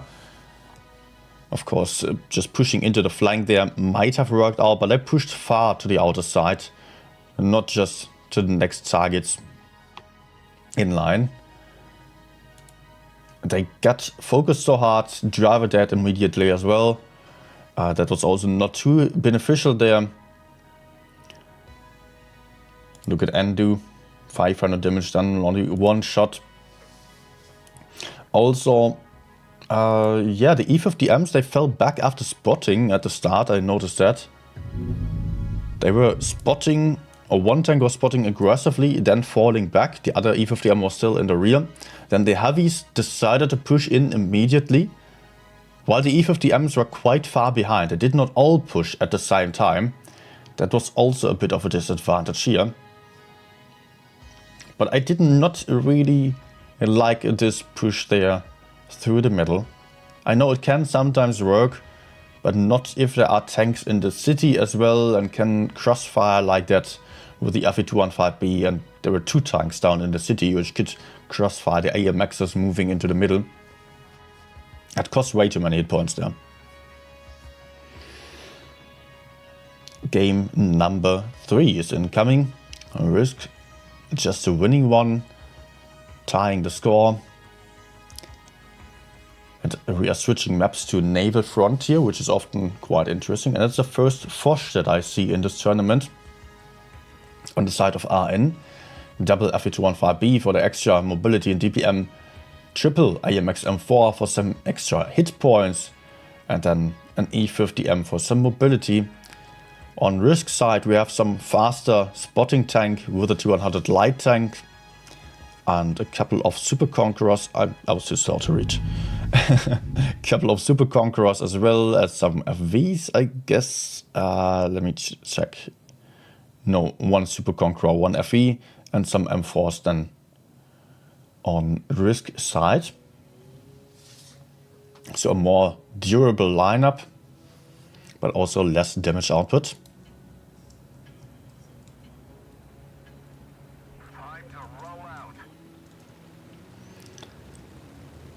And Risk is pushing for base C. Shugu and Mugu going to deliver the first spot on this hill. Not spotting much, actually spotting some tanks there, nicely done. Sneaky first spot that is often done in tournaments here on this map.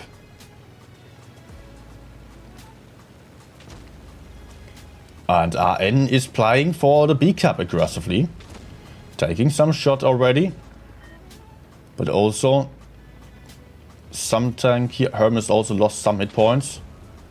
Lisa also peeking out into the open here where there are many tanks aiming for this position. Lisa can really not afford to peek there. Base B is getting cut. But base C is getting pushed onto. Bifrost here, very aggressive, finding an isolated E50M. Bifrost might have a great advantage against this one single E50 there. One medium is really nothing to be afraid of. A nice shot there, although only for 317 damage. And Bifrost is immediately getting counter-pushed by the FE215Bs, which turns out, or might turn out to be a huge issue here if it is not possible for Risk to push the other side, but RN here getting pushed back immediately. Risk really reading the situation very well, counter-pushing onto how to play, also Endo in focus fire. One tank is out, two tanks are out. RN losing out on the guns, really well done here. Judgment also now totally isolated behind the enemy lines. Not going to survive this here. 3 tanks will get killed here on RN side for sure. The Judgment getting crossfire there, which leaves us in a 4 versus 5 situation. Hit points highly in favor of Risk. And there is the Foch getting pushed onto over there now from 2 different angles, so you cannot really use your armor either. Vadu using a speed boost to put out a big roll into Shugu and Mugu. But he will go down as well, and that won't be that great for his team. The other teammates are still circling around, not able to do any damage actually. Kujo now pushing into the middle. Trying to move up there. And is just not finding any targets. Apart from the light tank, which is actually great. There was an HE max roll. Also Nitro has just been taken out. But still, we're in a 2 versus 4 situation that won't be possible anymore for the team of RN to turn things around here. Them falling back for the M4, having to give up the high ground, and just committing too many tanks to the rear while they had such an aggressive strategy was just not going to work here. Only if the enemies did not commit to it at all. But they did.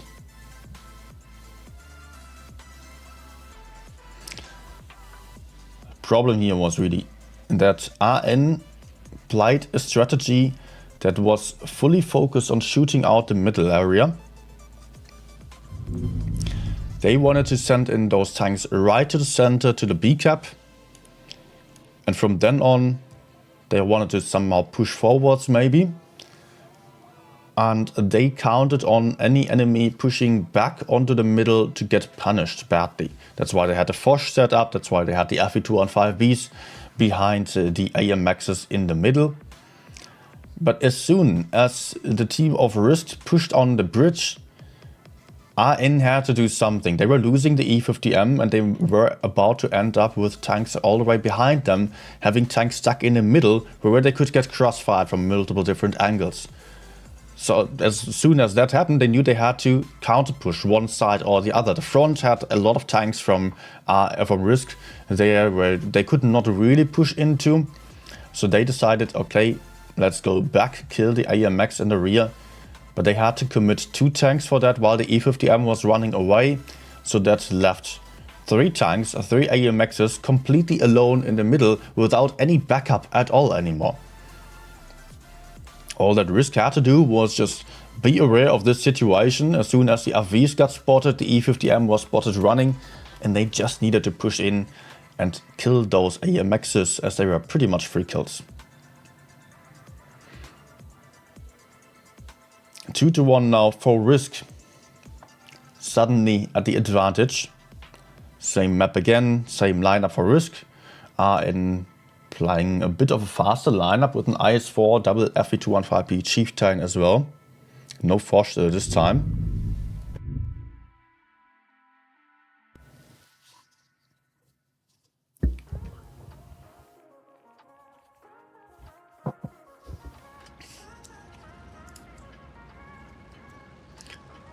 But RN really has to do something.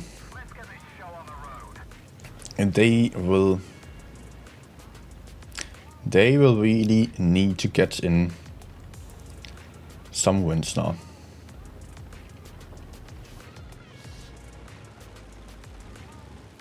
Shuku and Mugu doing the same first spot again with the T100 light tank.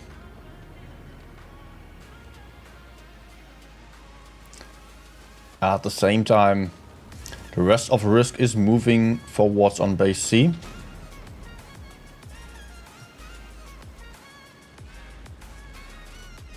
But still being very passive about it. Having some tanks to hold up the bridge here. Some tanks being at the center. Bifrost responsible to decap base A, where he might find trash. Yes, nice first shot into the IS-4.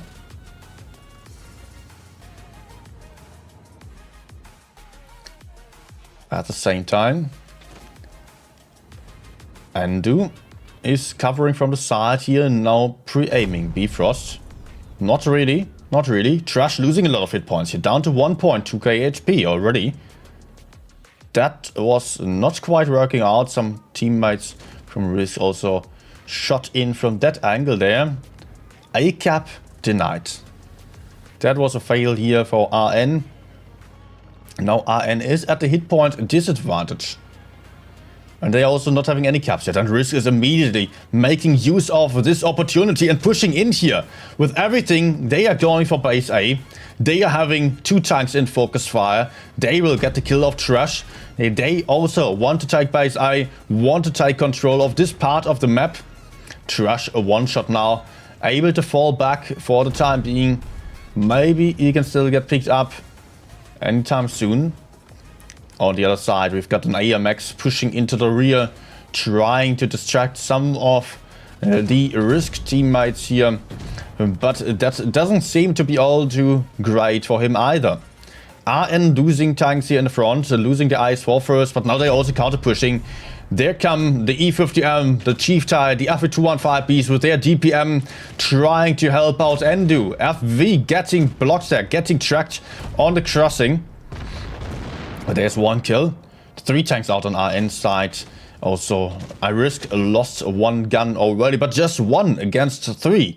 Risk having all the advantages needed. They have 9,000 hit points against just 5k hit points here. RN losing out on tanks, only 3 tanks left alive against 5 tanks on the side of Risk. There is a one-shot here on Risk side as well, 5 hit points only. But getting that one out doesn't seem to be an option for Risk, for RN right now. E50M also getting picked up there by the Cost AMX M4. Kujo struggling to stay alive as well. Only leaving Iron Brad, who still manages to take 1 kill. But that is it there. That is a Risk already winning the 3rd match. Meaning that they are very close to winning this. Match point for the team of Risk.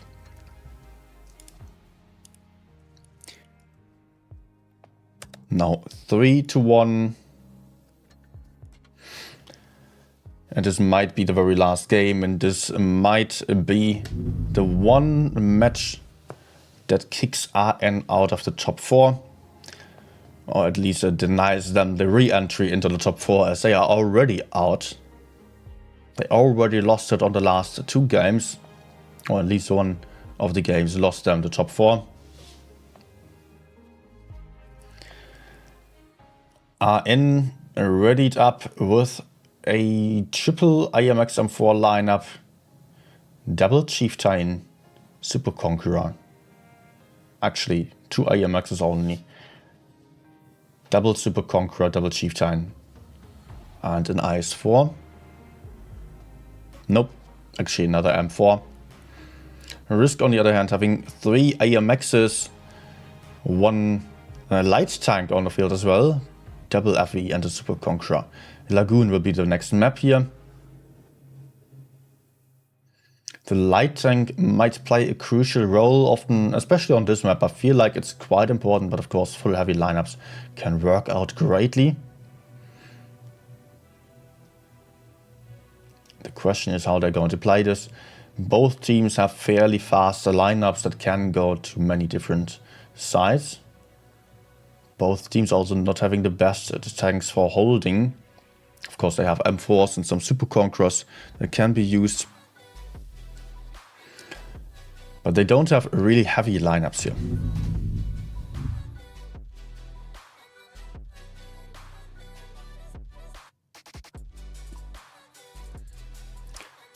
Lagoon, this might be the game deciding map for this encounter. If Risk wins once more, they have it. Then RN is out. And Risk is already safe to be in the top 4. Sugar and Mugu spotting early on. Using speed boost as well. A nice blind shot there by the Judgment. Some more tanks going for blind shots. Sugar and Mugu being smart enough to just not stand in the bush in order to get some shots in. And RN is fully committing to base A. Not having anyone to cover base B. I don't think anyone or everyone has been spotted on RN side, so Risk might very well just cap by C and B simultaneously right now. They have the chance. Sugar Mugu going for the C cap. Mandalorian already speed boosting up here to support his teammates, and the rest of Risk immediately fell back here in order to support the A side or to just hold up the A side. RN doesn't know what is ahead yet. They have spotted 3 tanks. Some shots being traded here. Those 2 are completely unspotted still, and they intend to remain unspotted for the time being. 1 too wide for the enemies to move in. Base C has been capped. Base B is getting capped right now.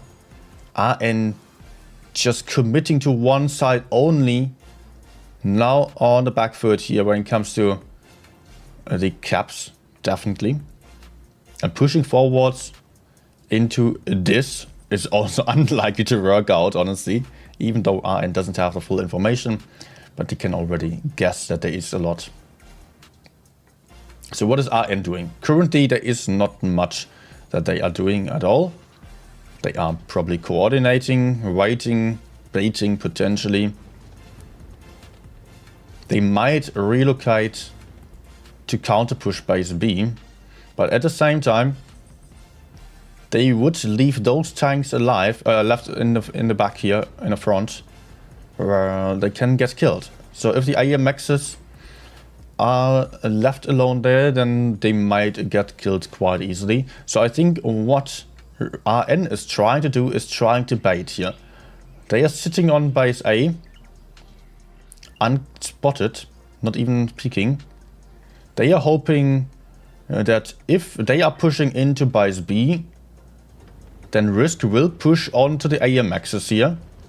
And then they are going to pull out there with the chief tanks, putting in the hash power. But they are at a tank disadvantage. That might be tricky. There comes the push now. Chief tanks putting in a nice shot there. Hermes in focus fire.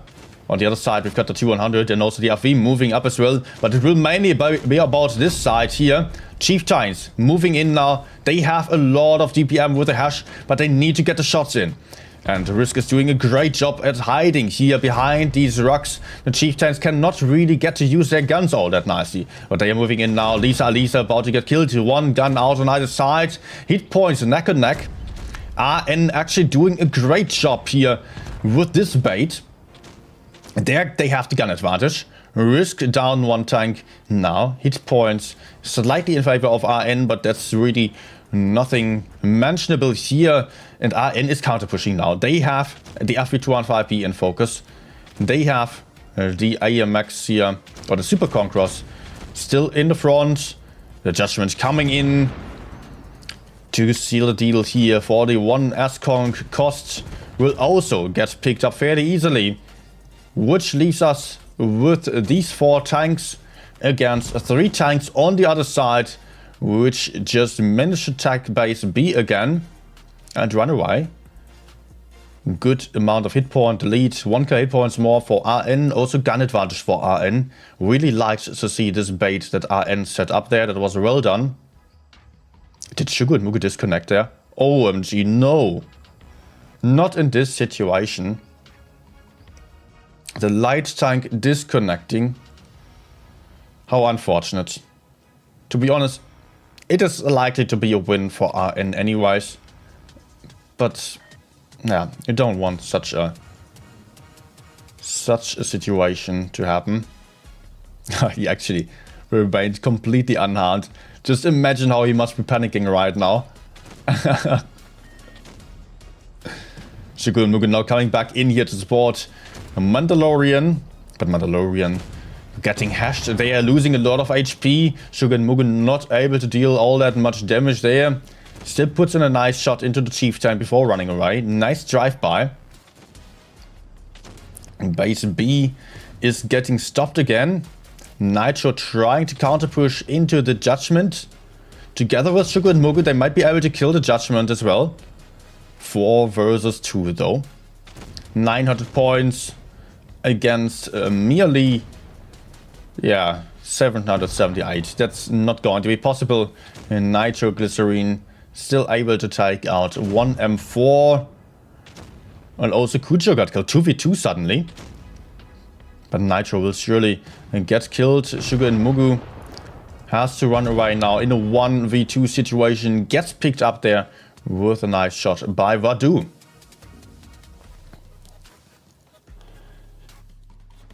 And actually, it is RN coming back a little bit. To be honest, I'm happy for them just winning one more. Even if they win some more games, it will be nice for them. Because if they lose, it might be over for them. You know, if RN is losing here, then that will have likely been the last game of the entire tournament for them. So it would be really demoralizing for the team, I guess, if they were just getting steamrolled here on the last matches.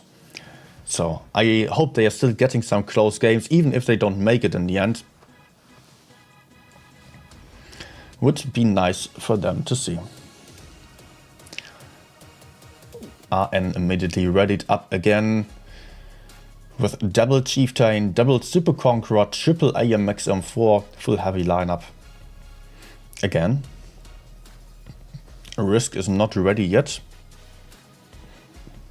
And that will still take a moment. They're still switching out some tanks there. We're going for an E50M strategy again.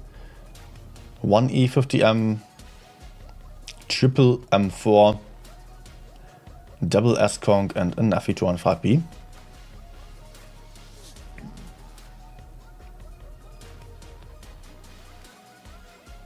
.26 seconds left to go. So the lineup of Risk allows for some potential pushes onto the medium side a bit more aggressively. But of course we know the E50M is not always used on the medium side, but it has the advantage of being able to take aggressive positions on the map side right at the start. Especially here on this map, that you can basically only play the medium side if you are sending a medium tank up the ramps there. Then you can take the high ground and have a huge advantage of the entire sea side.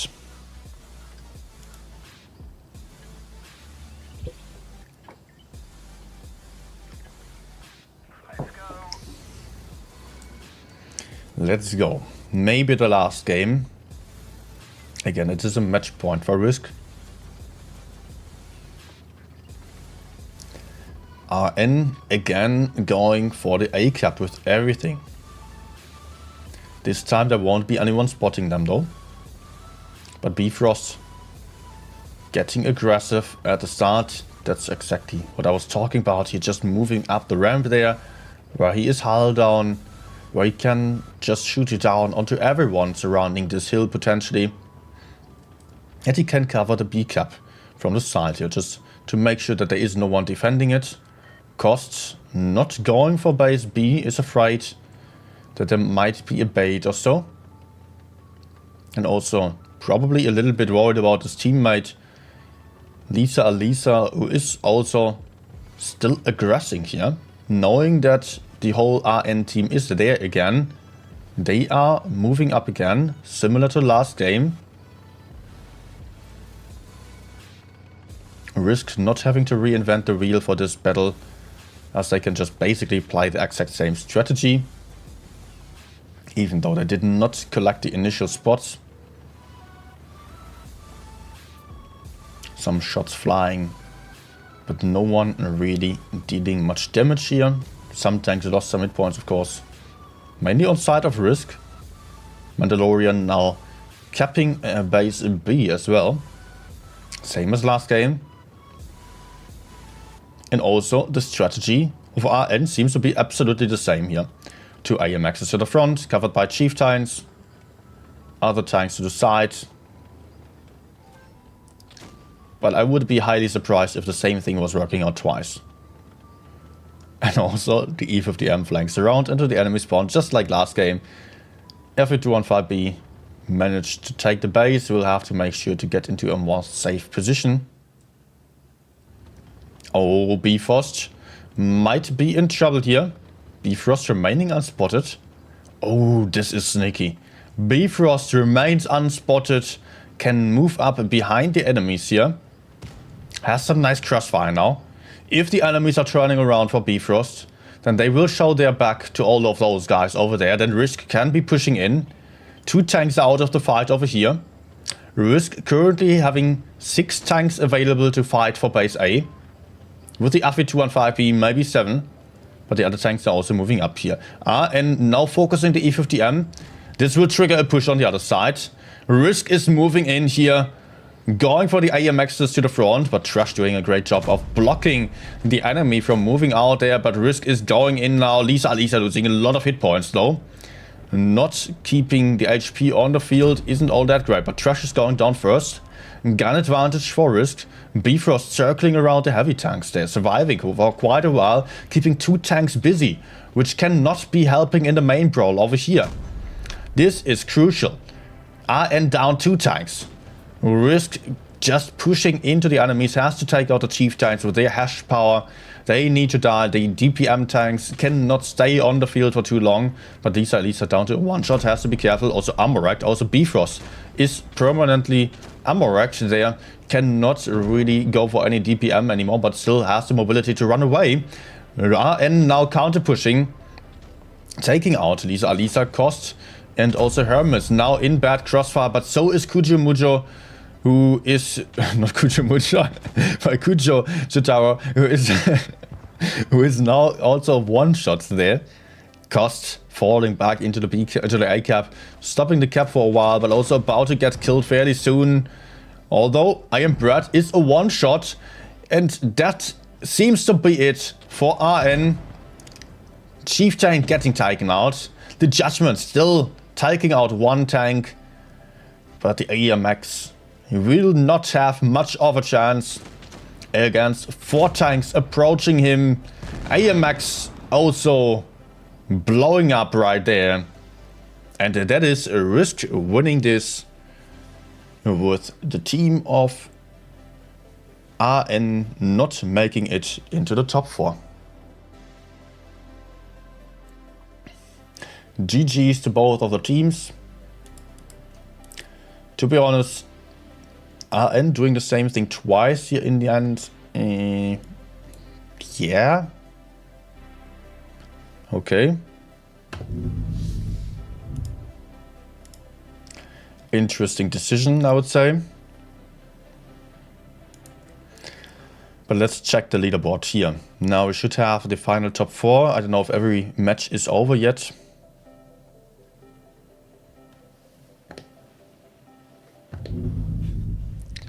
Let's reload it.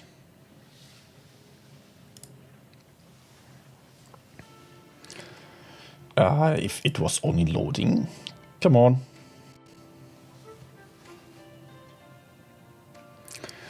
But nice games already. That will be it for today's live battles, by the way. Only later on we have the EU tournament as well. That will also be super close, super exciting to see. Really looking forward to those matches. I don't know who I'm going to follow yet.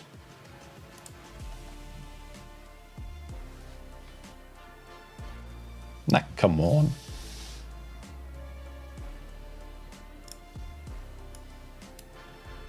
Let me pull that over.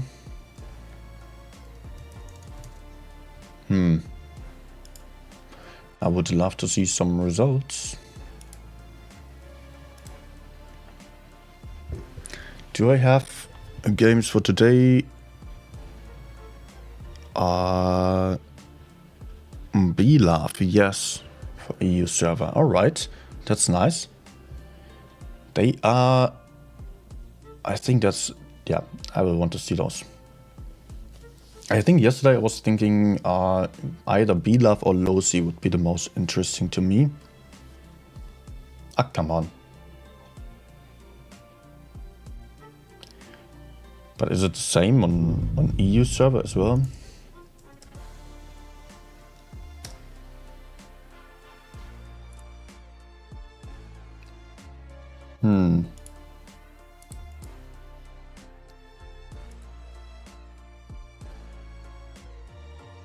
On EU I can load the groups. Weird.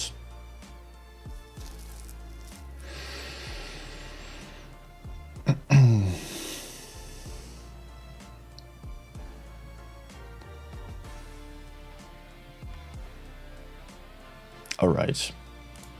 Let's try one more time.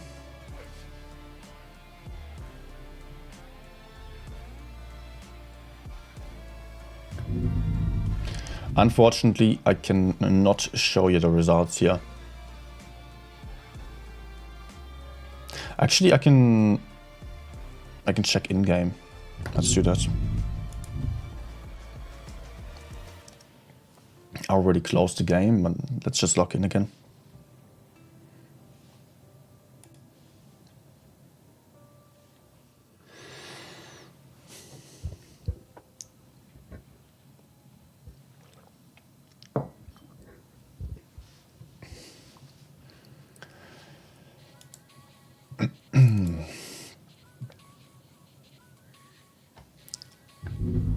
Okay. So I'm just checking the profile of Vadu. Tournament history.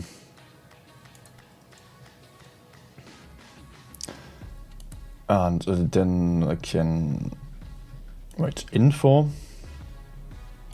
Chart. All right.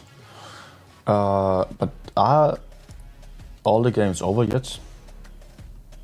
Rory is actually on first spot, Risk on second spot. ERZ and ID made it into the top 4. So ID replaced RN in the top 4, RN just not making it in the very end. Unfortunate for them, was really close. If they had the same amount of points as ID, they would actually still be in. And then in Leos, Faiz and Brown did also not make it. Do we see the other results somewhere? Anyways. But okay, we got the top 4. Congrats to those teams. There have been some lovely games already. Looking forward to the next ones in the next 2 days. And there will be the deciding matches then of the top 4. And that is also it from my side for now. For today at least. Or for this APAC tournament today. So thanks for watching everyone. I am Nino and yeah, thank you for being here. I hope you enjoyed the stream. If you did, please don't forget to hit the like button, subscribe to the channel. Join the Discord server for some giveaways as well. We have some tier 10 tanks for giveaway this month still. And also, what else? Yeah, just see you later then on EU. EU will be starting in 5 hours. Just so you know, with the time zones. Have a nice day. See you then. Goodbye.